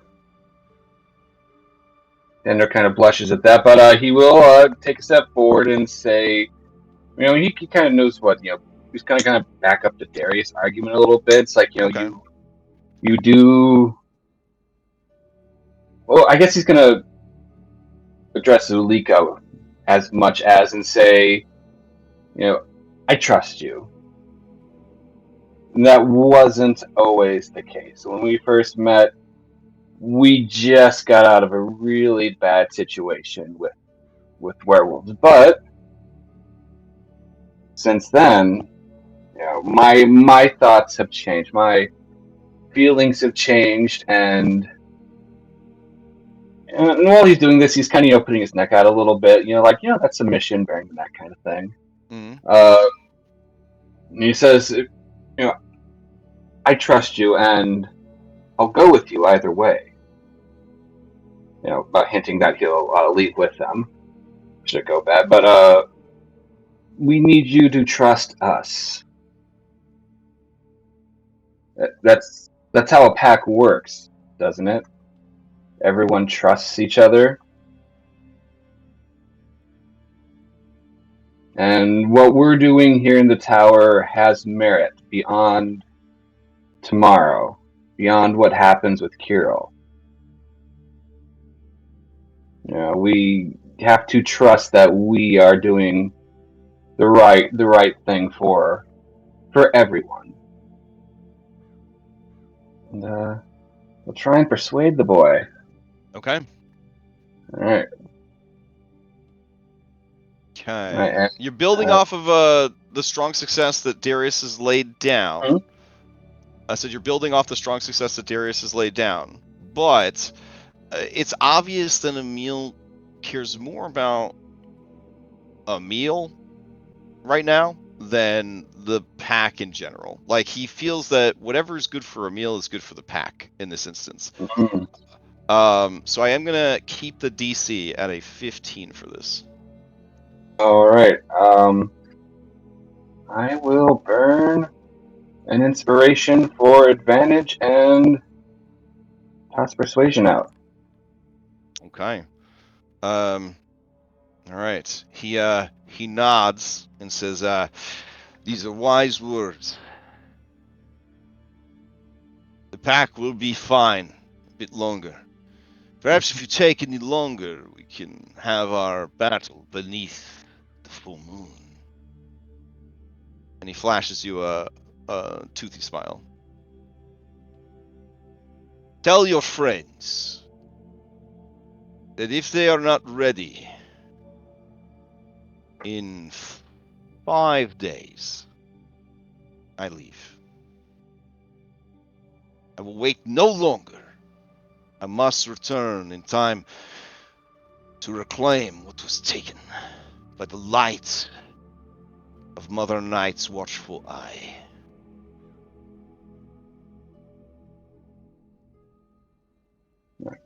He nods. Okay. So, any other scenes take place before we roll on today's nerd checks? I mean, Shane would just tell Tiernan, I guess, what he heard from Zulika about the plan to Werewolf turn the Barovia? entire valley. Yeah, that little thing. Sounds to me like no matter what, the solution needs to be splitting the werewolves against themselves. Yeah. We need something to keep them away from this. Yeah. I mean, I plan to live here after this is all over, and I don't relish the idea of the entire place being nothing but werewolves now starving because there's not a single rabbit in the area. Yeah, when you say that, that actually bothers Daniel a little bit because Zulika offered him the choice. Why would he take the choice? Why would she take the choice away from everyone else? Yeah. And also, maybe that might be more Emil talking. She said she has the same plans. She says to unite them all under one pack. They're not even united under one pack now. I think this is a grand aspiration. I don't think it would occur, but I think that a lot of people would die in the process. Agreed. It would be a never-ending war.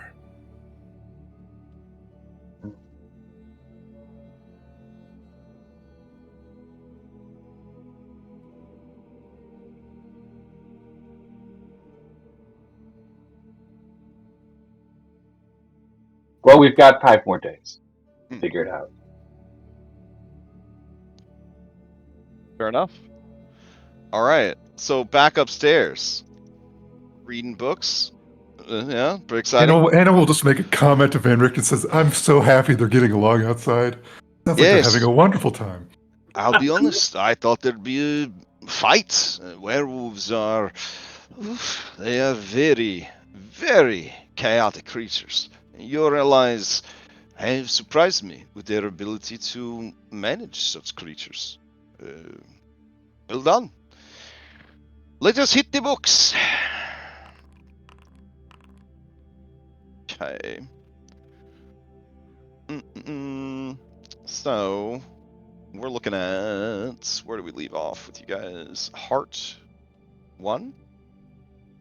Or did we not read all these? Oh, we didn't read the ones from today. I just went ahead and rolled this for tomorrow. So we still have to read today's, right? Yes. Yeah, that's right. So this all happened during the day. Okay, so you guys head inside that evening for story time. All right. So today's book reveals are Tatiana 2. The dark powers have cursed me. Each time I am within reach of Tatiana, she is met with tragedy. I was so close. She craved me, pleaded for me to stay. Yet I returned to see Tatiana's blood had stained the earth before I could have it all for myself. I will spare the people of Berez, but the leadership responsible will have my undivided attention. I am the land, and I will curse the river valley they so treacherously stewarded. And then there would be a pause, and Van Richten would say, this matches up with everything that I've heard of the ruins of Berez being flooded.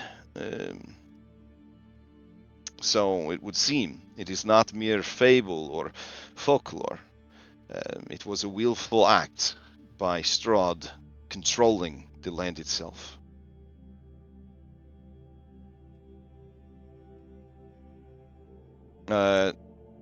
Tatiana 3.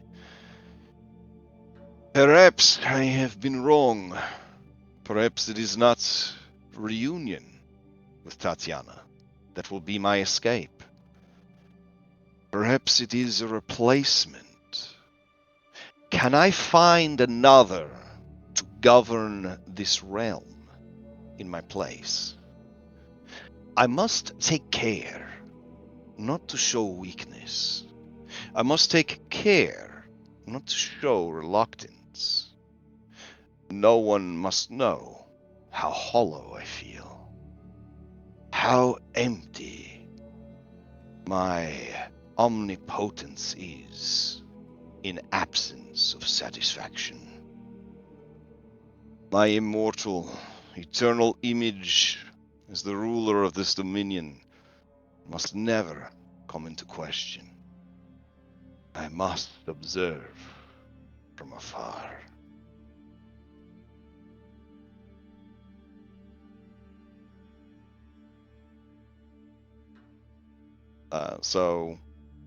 Anna, and just when it's the two of you, he would kind of point to this translation and say, This might be the explanation. He does not want to get too close to the girl while she is still in danger from the curse. Eh? He said he couldn't, or the more he got involved, that the plans would be ruined. Yes. So I It think is like a prisoner who is learning the habits of the warden and guards. He seeks cat's paws to do the work he cannot. Perhaps that work includes protecting the woman he loves. As he says that, you hear the loud oafish guffaw that is Tiernan down with the others. Oh, fish.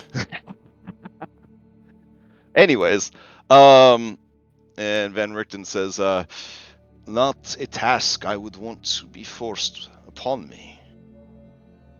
I feel if anything happens to that girl, Tiernan Beckett will be the one paying the greatest price for his failure.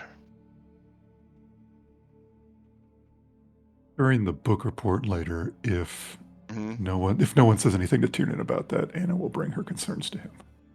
Okay, yeah. So as Tatiana 3 is Tiernan's read, already fucking sweating blood about Yeah. that situation, so you don't have so to. yeah. As you bring that up, Anna, fucking everybody turns and looks at you and Irenia, and don't worry, guys. Emil's got this. He says, "So you are fucking Strahd's dream girl? That seems like a really bad idea." Tiernan looks up at the black mark that's been on his character sheet ever since like session 10 or something. And he says, she doesn't belong to anyone. Of course. But you breed her frequently. I can smell it. It feels like if I had a girl, and he squeezes, Zaluka's thigh and smiles. I would be pretty upset if another wolf was breeding her on the regular, especially one that I had trusted to protect her.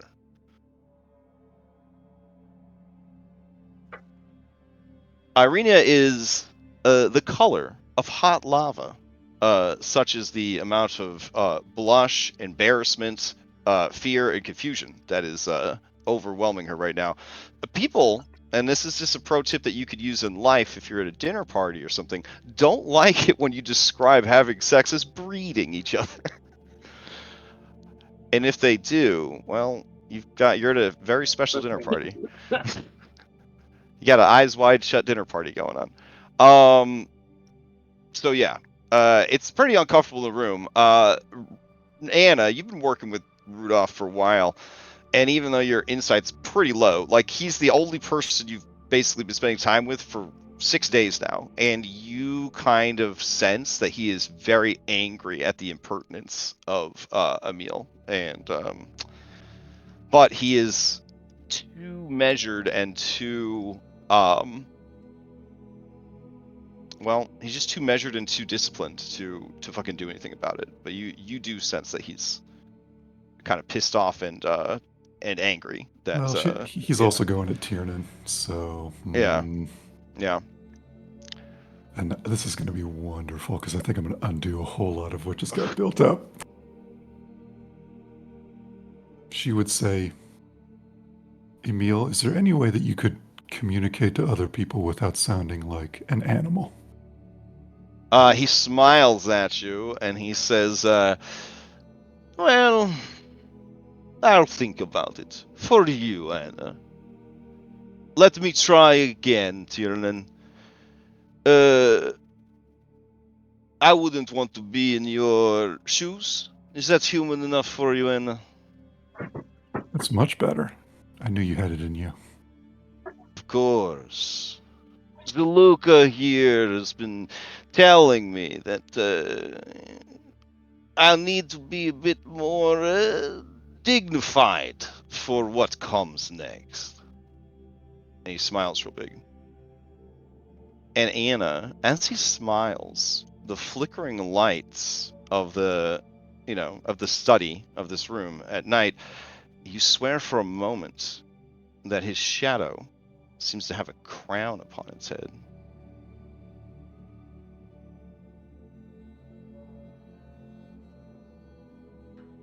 Her hand goes to her sword. Okay. You feel a hand on your hand. It is the doctor's. Very quietly, he says, "No. Yet." He listens.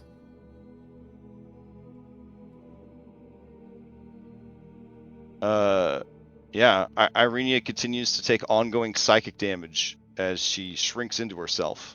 And then Zaluka says, "I have seen this woman fight and heal. I have seen her brave many horrors. She should breed with whoever she likes. Excuse me. She should take as a lover anyone she likes. You should never be ashamed, Irenia Kuliana. You are more than just a rose of some valley. You are a doctor, a healer. You are a scout and an ally. You are your own person and your own woman. And you need to remember that. This book," she says book like, this fucking book, "it means nothing. Hmm? Who are you?" And Irenia just, her eyes go wide. "Tell me, who are you?" And she says, "I am Irenia Kuliana." She says, "Oh, that's weird. I thought your name was Tatiana. The way you're acting."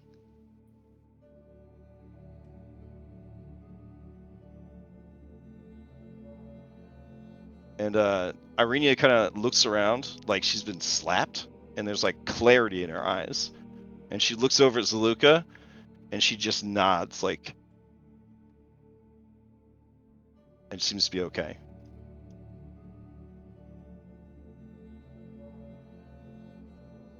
Van Richten clears his throat, and he says, "Yes, well, you're all,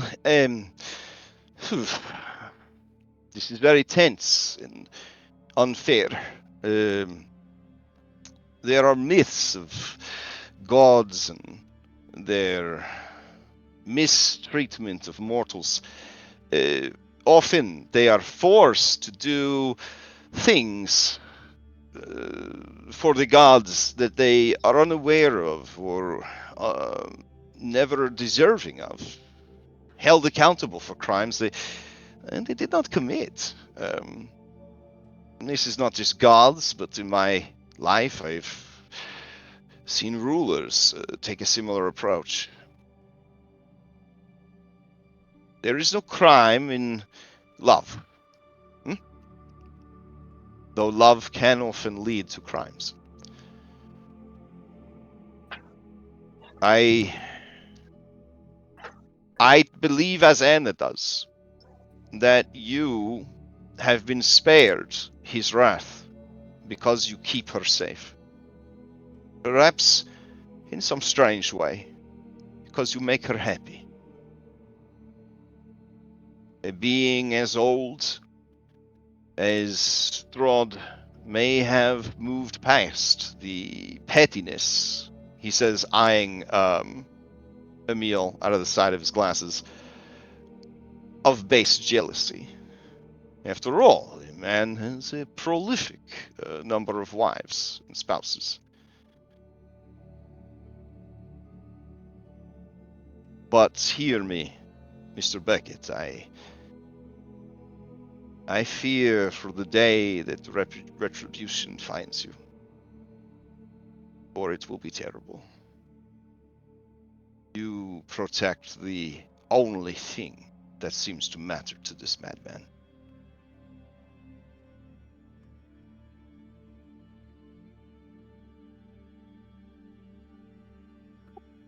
cleansing the land of him isn't my only motivation in getting rid of him.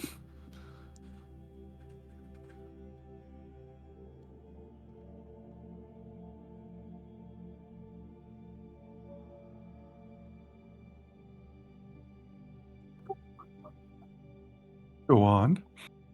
Yeah, yeah. Everyone's like leaning forward, like, and He's hounded Irenia and the soul that she has for generations, and she deserves to be free of that. She deserves to make her own choices and to be free to do that without his interference. And if her choice happens to be me, then all the better. But either way, it should be something that she gets to do, and not something where she's pursued lifetime after lifetime, and it always ends in tragedy. I want her to be free of that as much as I want the land to be free of him.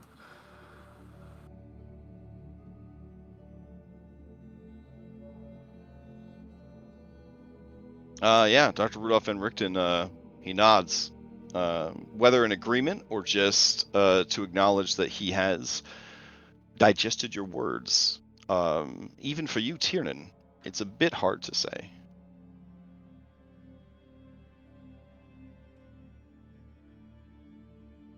All right. Heart 1. The heart glows with purpose. It has become living. The circles of masonry about its tower, its ribs. The great bastion, its chest. The tests on the condemned proved the hearts will use the tower itself against invaders. My will sustains it. But it is mere glass, fragile, ironically mortal. With it, I am sheltered from the unthinkable. Yet, I cannot prove reckless. The anti-magic field around Xanther's tower separates me from the heart. I must be cautious of such places. And as he literally writes about the place where you guys currently are, you definitely feel a stillness from the NPCs, and as they kind of look around. Well, fuck. I guess it shouldn't be a surprise that he knows about this place.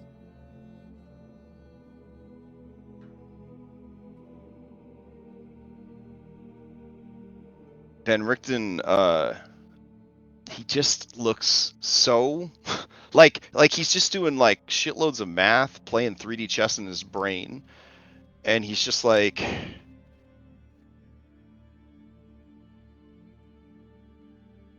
ugh. I wish I could understand what is happening here. It is obvious that he is spying on this girl, spying on all of you.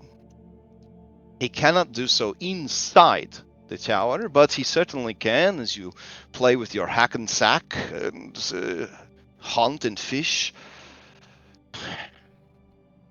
He knows we are here. He must know you have the book. What is the point of these secrets that we work so hard to discover if he knows that we have them? Ah! And he actually gets up from his chair and begins to kind of pace. And this is the most upset that you guys have seen him, probably, because he's just like, why? Yeah, he's just, why is this happening? He turns to you, Anna. point is to do what he cannot. He's been here for centuries. Well, at least centuries. How many centuries? How many times has he done this? How many stories of the Curse of Strahd has he endured? He says, looking directly at the camera. Nice. And then we finally get the title screen for the whole camp. No. The prologue's over. yeah. The intro credits start rolling. Like now it's time for the campaign to start. We're on session 68, and now we're in the prologue. God damn it. We've all played that game. I'm looking at you, 13. So he lays bare his secrets to you, hoping that you can take this information and do what he cannot. Is that the theory? I mean, that's what Yes. he told us when we had our last dinner with him a couple of days I ago. see. But a man like this is too proud to say these things aloud to you. But if you happen to find his lost journal, if you happen to steal it away from him, well, that's on you, isn't it? Intriguing. Van Richten, you're a scientist. You know that just because someone else has knowledge, if you gain that same knowledge, it doesn't make it less useful. No. I'm trying to understand his motivations. When he asked you for help, why did he not just tell you all of this? It feels that it would have made his request more genuine. Or was he worried that you would think that the words from his mouth were lies, but from his pen were truths? But if he could control if you have the book or not, is it not the same? I think he's played the game so many times that He's gotten sick of he's it. not even sure anymore.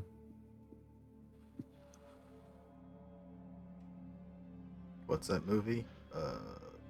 Groundhog's Day or whatever. Multiply that by, 100?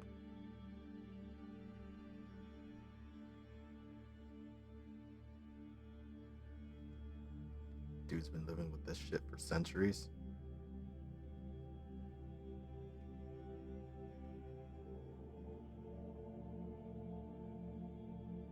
Yes, I suppose I am frustrated by my own limitations of mind to understand the angles that he is taking. And perhaps you're right. Perhaps this is the madness of immortality, and I'm not meant to understand. Have you ever heard the saying, Van Richten, that history doesn't repeat itself, but it often rhymes? If not, I think this might be one of those situations. I think every time he tries things slightly different, or he lets things unfold in a slightly different way, because he hasn't been able to escape yet. And maybe he's also a man of science. Each time an experiment, trying to refine the process. Yes, exactly. And you see understanding kind of dawn on his face. We could never know how many attempts he's made before this, how many failures, how many close calls. I mean, We only know that the was kind truth of of it, bad. that he has not succeeded yet.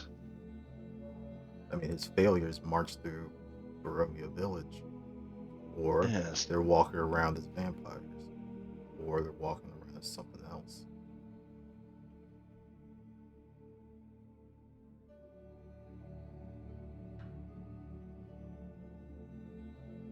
It would explain the inconsistencies in the histories as well. Stories vary slightly, the text and tones falling differently in time. And he truly hopes that this will be the last time, one way or the other. Or he just goes back to step one, does it all over again. To be so easily discarded. All of you. Me. I am not even invited into this play. I came here on my own, by force. How many times have I come here? I wonder. How many Van Richtens have died? Or given up? And then he looks super haunted about the idea of enter the Van Richten verse. Just like trying to imagine if he's done this before and can't remember, or if other Van Richtens from other timelines have done this, and where does he measure up? And yeah, he's kind of like lost in thought. But if all my knowledge has been collected, could it get together into a single source book? Right? Hey, Okay. we've established that D&D is something that's real in our world. Where those ideas come from?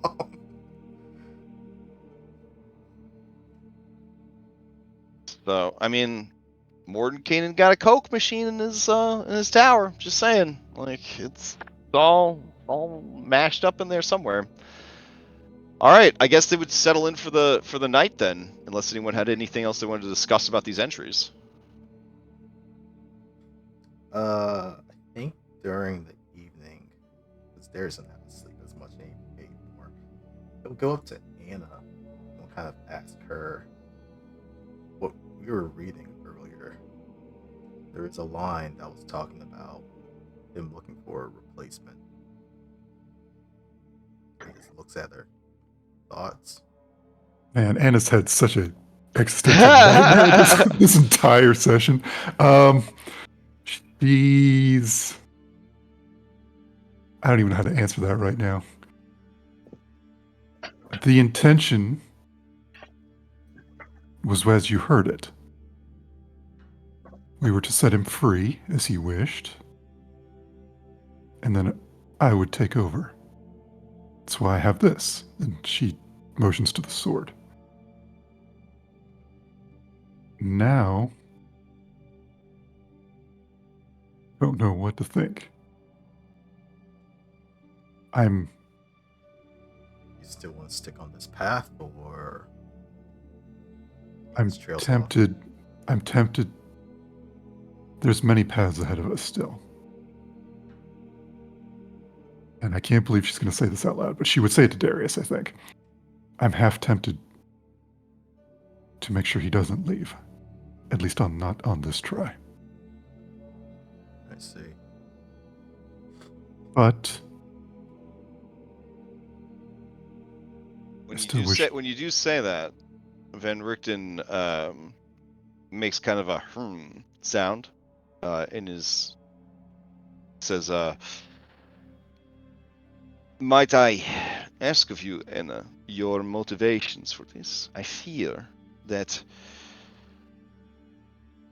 if we do not do what the others have not, we just doom the souls of this prison to do all of this again. Ours included. For I have a terrible suspicion that we are a part of this now. I actually had, on the subject of the souls here, the fact that as the cycle of rebirth continues, there's apparently more of these Hollowborn. Does that mean that the population of Barovia is rising, even despite all of these hardships, even despite how everything looks like it was better in the past? I have given this some thought. It is a great question. I have been giving it some thought. If there is, and he pulls out some parchment, or I'll say he pulls out a charcoal slate, because you don't want to run out of parchment. And he's drawing a big circle. Here, I'll do it. So he draws a big circle on the thing, and he says, "This is the prison of Barovia. In the beginning, everyone was trapped inside. When new souls, well, that's the problem. When new life occurs, a soul is either created or directed. In my studies of planar cosmology, religion, my understanding is some souls called petitioners. They are meant for something more, and mortal life, prime material life, is but the first stage of a soul's evolution into something more. It is theorized that every demon, every devil, and every angel, and everything in between all started as mortal souls in the prime material. Their actions here set the path for the journey of what they would become. But some beliefs, those petitioners must do it right. So they are sent back again and again to try and master the task of mortality. But everything is always growing. The multiverse is expanding infinitely. Every decision, one might say, spawns new possibilities. So there are always the creations of new souls. This is why the prime material worlds are so jealously guarded, protected, and coveted by beings from beyond them. And he looks around to see if the class is following this at all. Like, he kind of does like the teacher, hoping that some of the students understand what's going on here. So the Buddhists are correct then? That you have to live life over and over again until you get it right? I don't know what Buddhist is, but it depends. Belief defines reality. And so if those people, their souls, believe that they must try again, then they must try again. If they believe in an afterlife of comfort or toil or punishment, then that is what they get. And if they believe that they are meant for something more, then they get something more. And if they believe in nothing, that is where the Shadowfell comes in. Oblivion, darkness forever.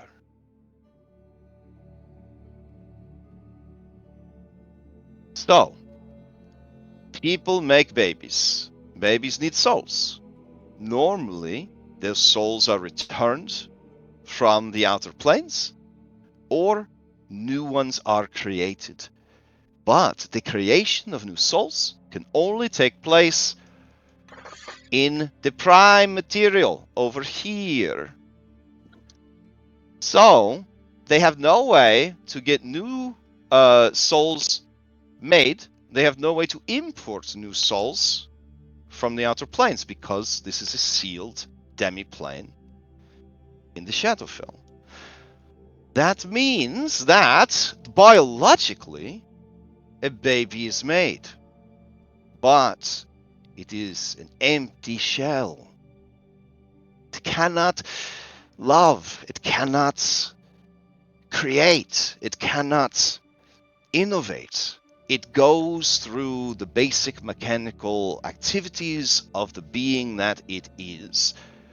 I don't think that this is limited to the humans. Anyone who knows anything about nature knows that a small ecosystem like this could not support the sheer quantity of wolves. How many wolves could exist here? And the meat, it is without flavor. It barely fills your tummy. I think that many of the things here that we think are alive in the most basic of ways. They are extras in the play, but they could not hire any new actors, and so they built them out of wood. Cardboard cutouts to stand in the background and make a city street seem full. But push them, and they fall over. They are not real.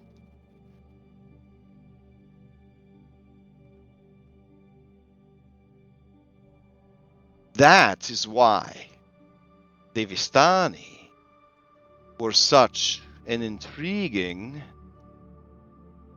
ally for him. They bring him his blue jeans. They bring him his coffee. They bring him fresh souls. For does not any child tire of their toys after a while and want mother and father to bring them something new?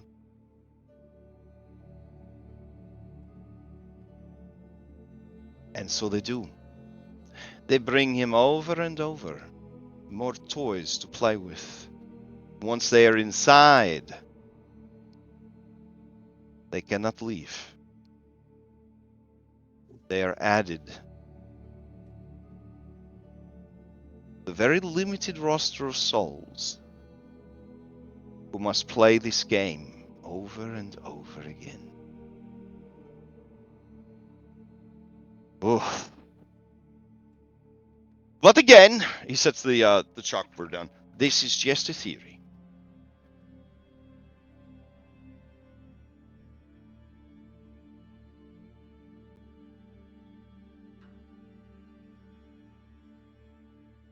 OOC, do you feel that your characters would have followed that chain of thought or no? With Most the likely. drawing, yes. With the drawing, yes. Okay, cool. Darius? Yeah, the diagram at least helped. Okay. Sheen zoned out. He's not much for class. Okay, fair enough. Daniel, yes, but not the articulation. Like he's got the feel of what Yeah. it is. Oh yeah, Tiernan was very invested. Okay. Now Tiernan was established has read a lot of Sanderson novels and all that stuff. So yeah. Well, okay. I mean, he's read some of the D&D books too. Oh yeah. Okay. Fair. At the mention of actors, Darius would be like, so some of the people that we came in with, like Reed, like his boyfriend Adrian, like Mac, and all them, their souls are part of this cycle. Yes. And unless you can free these lands, they will never know peace. None of us will. None of them. None of the people that you have helped, that you have met, that have died to help you, that you have failed to protect. This will just happen again and again.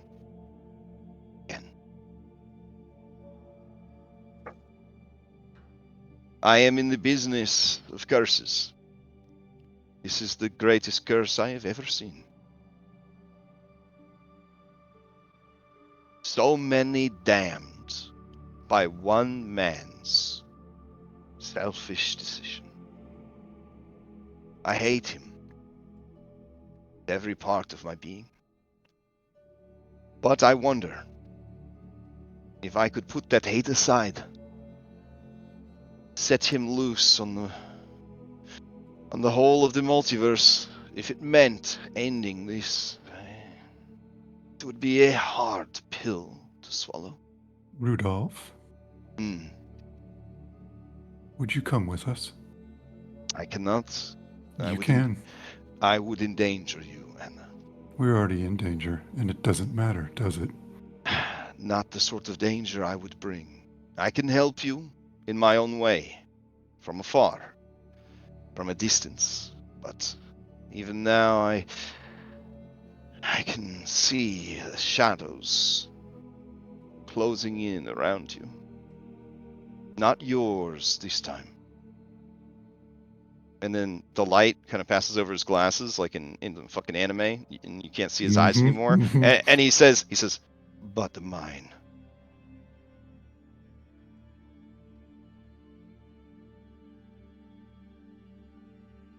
They've been helpful so far. I think you should try to do something that hasn't been done. So I hope you would consider it. Man, when you say that, it's just like a gut punch. And he's just like, I will take your words under advisement, but for now, we must hasten to finish this translation and give you some distance from me. Come back after the wolves have been sorted out. We will talk further. For now, let us focus on the task at hand. I'm sorry, I grow weary, and I must rest my eyes.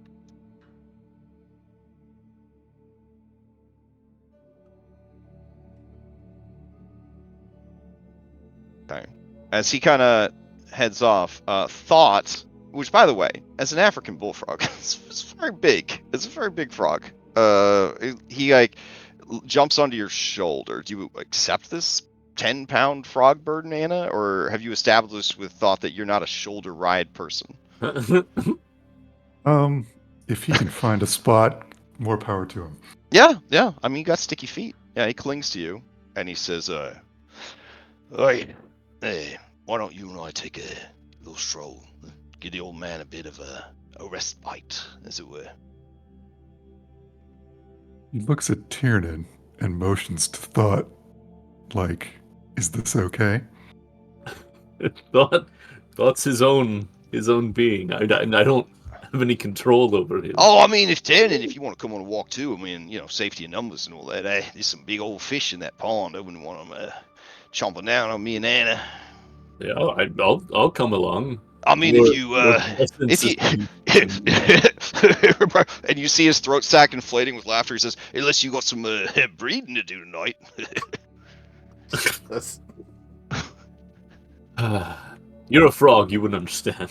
Oh, well, I'm a familiar frog, but I gave it a shot. You got to really hold on tight, as it were. But I don't think you have a problem with that. Anyways, yeah, let's go for a night stroll. All right. Sure. All right. So the three of you, Thought, Tiernan, and Anna, go for a night stroll. And Thought says, "Well, the thing about this Van Richten fella, I sort of read his journal while he was sleeping. Maybe don't tell him. This guy is fucked up. Like, royally fucked up. First of all, problematic. Like, real bad.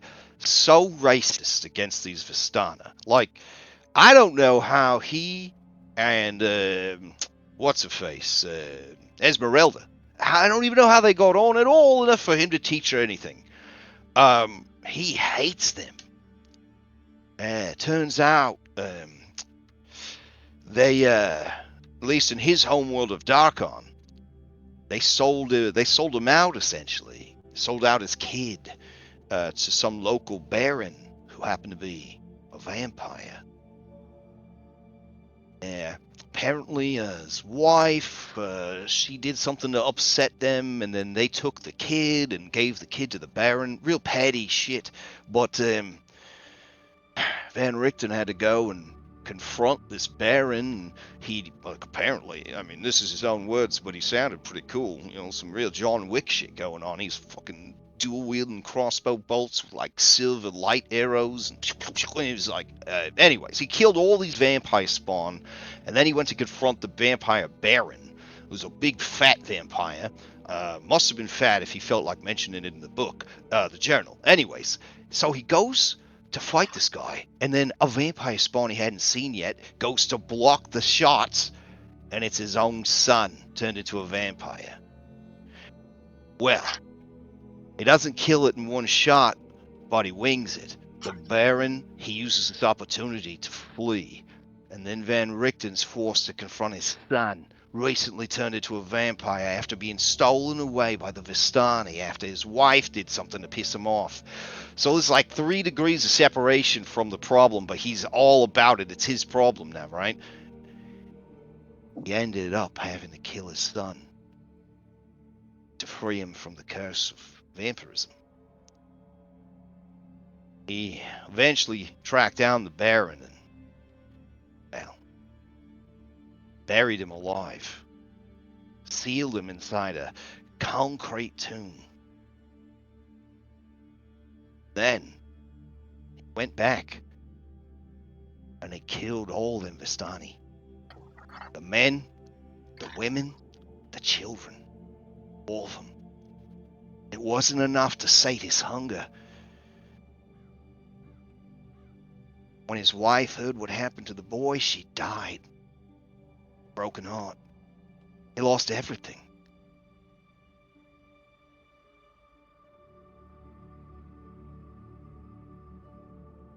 So he mercy killed his own child and then took his revenge out on others that helped turn his child into something. Yes, but here's where the complication gets even more complicated.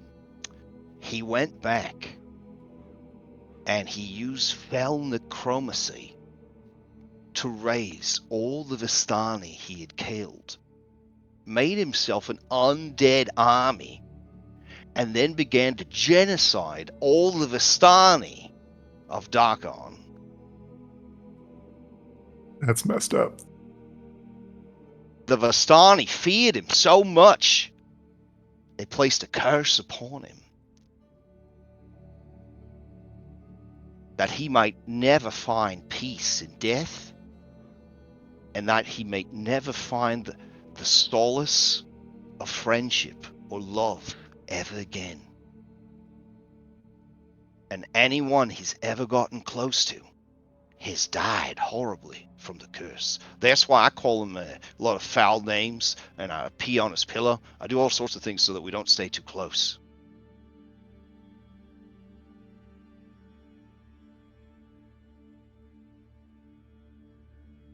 Anna looks at Tiernan. What do you think? I suppose I should thank Thought for peeing on his pillow. I think that even people who have done inexcusable things can be useful and can help us towards our goals. This isn't the first time we've teamed up with a monster, you know? And whether this one is a monster by circumstance or a monster by curse or a monster by birth, what he's done to contribute to our cause isn't any less valuable. It just means we need to be wary. Oh, Tiernan, before you take that any further, I forgot the one thing. So, where does Esmeralda factor into all this? Sorry, I was just so overwhelmed by the rest of the information I just dumped on you. I've been holding this secret for a while. It feels good to kind of clearly put it out there. But now we can all carry the burden of truth together.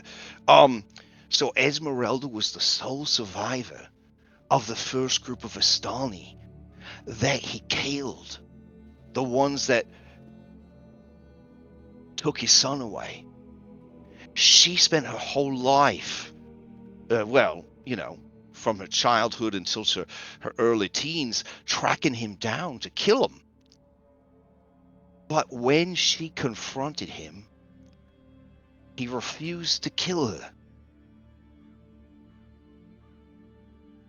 And for some reason, told her everything.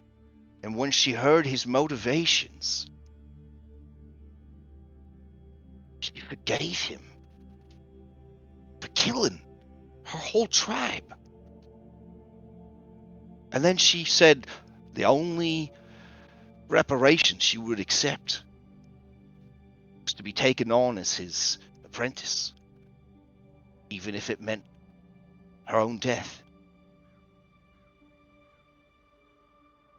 Whew! It was quite a story.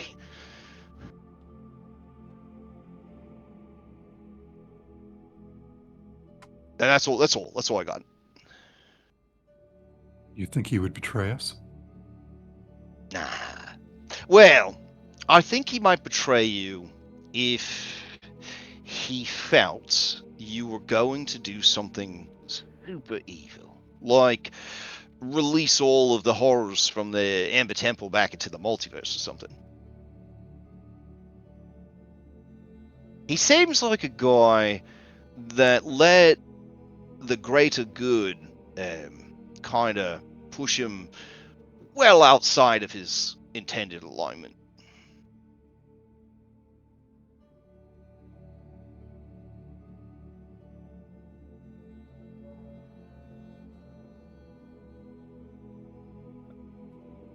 I think he knows much. Things that we obviously don't know. I think that's useful. I agree. This is good information to know, Thought. As always, you are supremely helpful. It's true. You normally kiss up to Thought like that? No, he's fantastic. He hasn't steered us wrong. Well, don't get me wrong. I mean, everything I've been doing is for selfish reasons. Like, I still need my own cat's paw to head up to the Amber Temple and help my master. Now, I'm going to again point out to you that the best way you could do that would be with the blood of an angel. It's gonna could cure anything.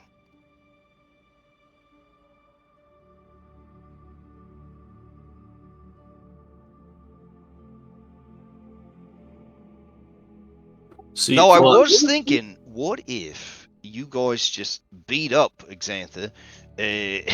Well, I don't know how you would do this, given that he's a powerful lich, but you could take him by force. Excuse me. You could take him by force and take him all the way back to Krezk and dunk him in that spring. Assuming he hasn't drank from it once in his life already. What would that do? Well, when you drink from the spring in Krezk, you're cured of one of all maladies. I thought they you think told it you would that. just cure him of lichdom? Really? Well, no, it would cure his. I hope his mind issues, his dementia, the degradation of his intellect. It's a dangerous side effect of getting too old. Even in a mortal mind, sometimes they, you drop a marble here, you drop a marble there. Next thing you know, you lost all your marbles. Would he come willingly? I suppose you could try to bamboozle him, tell him it's some kind of field trip. I asked around and did some research. You can't take the water with you. You got to drink it from the spring. Beyond that, I had some other ideas, but I don't know if they're gonna work out. There's a cleric vampire in the castle. Little folk. Yeah, we've met her. We're not allowed to call them hobbits anymore. Halflings. She may have access to divine magics that could provide the cure. Though, as a spawn of the Dark Lord, well, her will, it ain't her own.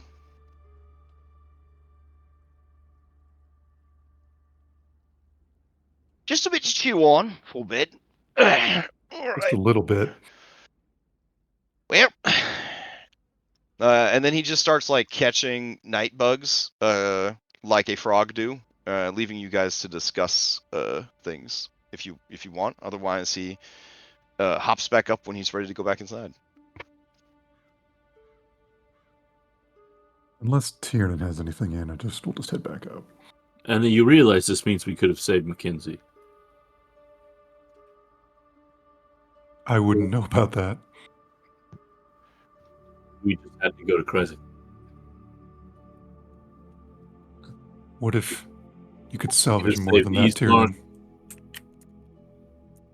We could have not put Darius through that.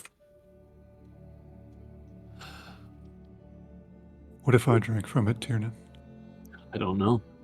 I don't know if being a revenant is something that gets cured. If it does, do you just die? You remember the words of Van Richten saying that, when you do this, or if this happens, or if you complete this, you be rewarded with a peaceful end.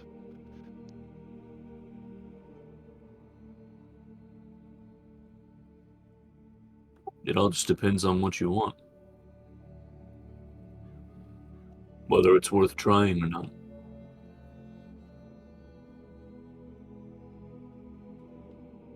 We should go back up. Yeah. Okay. All right. So the next day, rolls are made. The rolls I made much earlier on. And because X divides into Y and Z, and you're doing this in order, which I can't imagine any group would be like, let's start with chapter 4 instead of chapter 1. Since you're doing it in order, you're actually making it easier as you go. You unlock 3 new passages from the book today.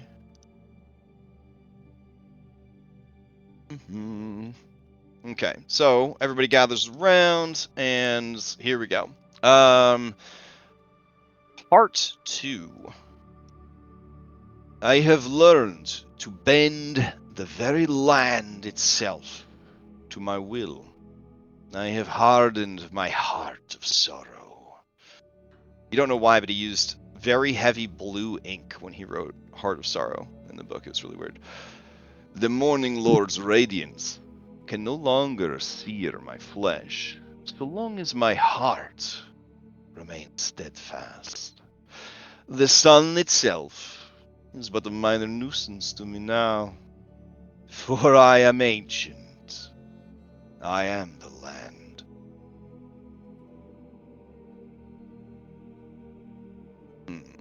Rudolph looks thoughtful, and he says, I wonder which sun he refers to, since here in the Shadowfell, there is no sun. I think he actually means the sun. We were at what was it, Arkansas Salt a couple days back, talking with one of the revenants. They said something about if we brought the skull of their master back, then maybe that would bring the sun back as well. Really? They believe this? I mean, it's not going to be very easy. Apparently, their master is just rampaging on the mountains, and I mean, what was it earlier in that book? Those revenants are killing anyone who's trying to help Strahd or whatever. So I don't think they're going to be very helpful on that front either.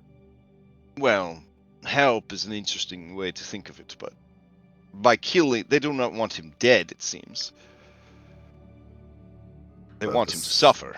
But if the sun comes back... Right, so their own order has a schism then. Some seek the return of the sun, while others would try to stop you.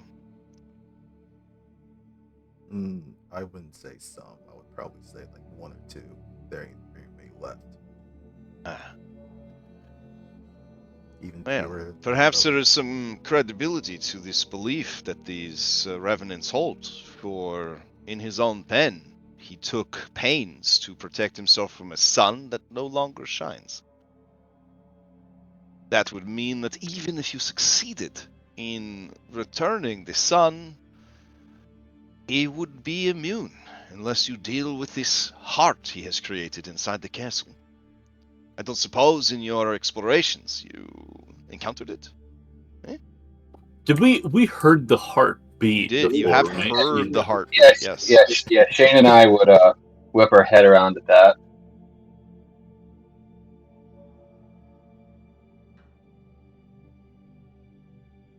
So, slow nod and acknowledgement. I am wondering if he studied under Xanther, who, in his own turn, became a lich. is not this heart some form of phylactery for him? The fragility of it and the powers it grants him would say that it is. We'll need to add that to the list of things that must be destroyed.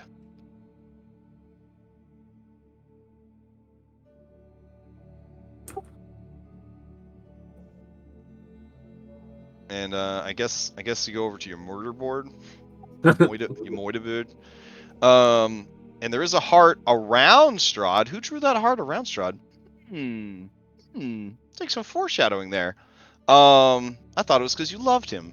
So yeah, he apparently has a giant fucking phylactery inside the castle that gives him powers and protects him from the sun, the true sun. Good to know that it, yeah, because he didn't have enough going for him, like yet. So like this actually, you know, makes sense. It makes sense. But that doesn't extend to the rest of his posse. Correct. They would all have a really bad time if the sun came back. I mean, he'd have a bad time. Yeah, it's bright. We have to wear sunglasses. Yeah. Blue jeans and sunglasses, Strahd, cannon. Yeah, like. All right. So while the main man himself would be fine, that would make everything else we have to deal with a lot easier. That's just gonna piss him off. Really. And Rickton says, but would it? Because again, this book is like instructions for how to kill him.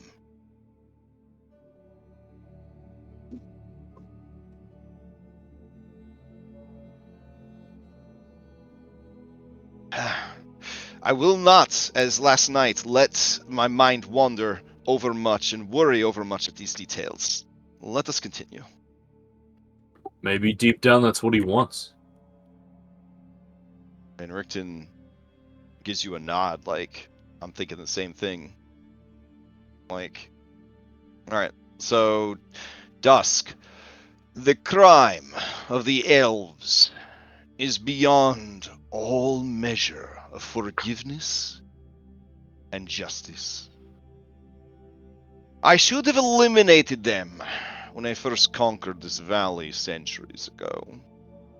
I have ordered the death of every female elf in the valley for what they have done to Patrina. Despite their comeliness, the elves will never know womanly comfort among their own kind. Despite their longevity, they will fade from existence as I outlive them.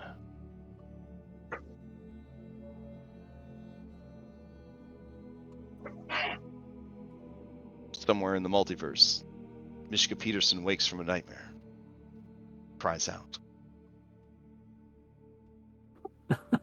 Turns out racial genocide is problematic, in case you guys didn't know. I thought you were going to play the soundbite. Yeah, oh, yeah. I felt like it was stronger in the silence, you know? It felt like it was stronger in the silence. Anyone have anything to say on that nugget?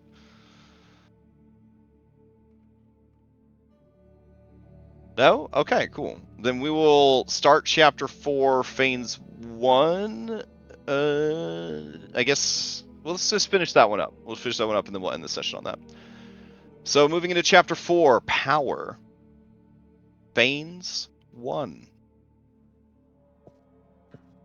The witches of Barovia come to me for their succor, now that I hold the power of the Fanes. I am as a god with supplicants, the likes of Kossuth or Kalimvor. Nothing can turn them against me now. They are fully under my thumb. Yet the hags have not submitted in this way. They are wiser, perhaps.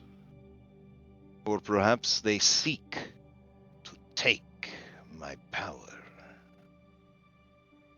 And as he says that, Tiernan, you feel the blood in your body pump faster as your heart thrums with the possibility.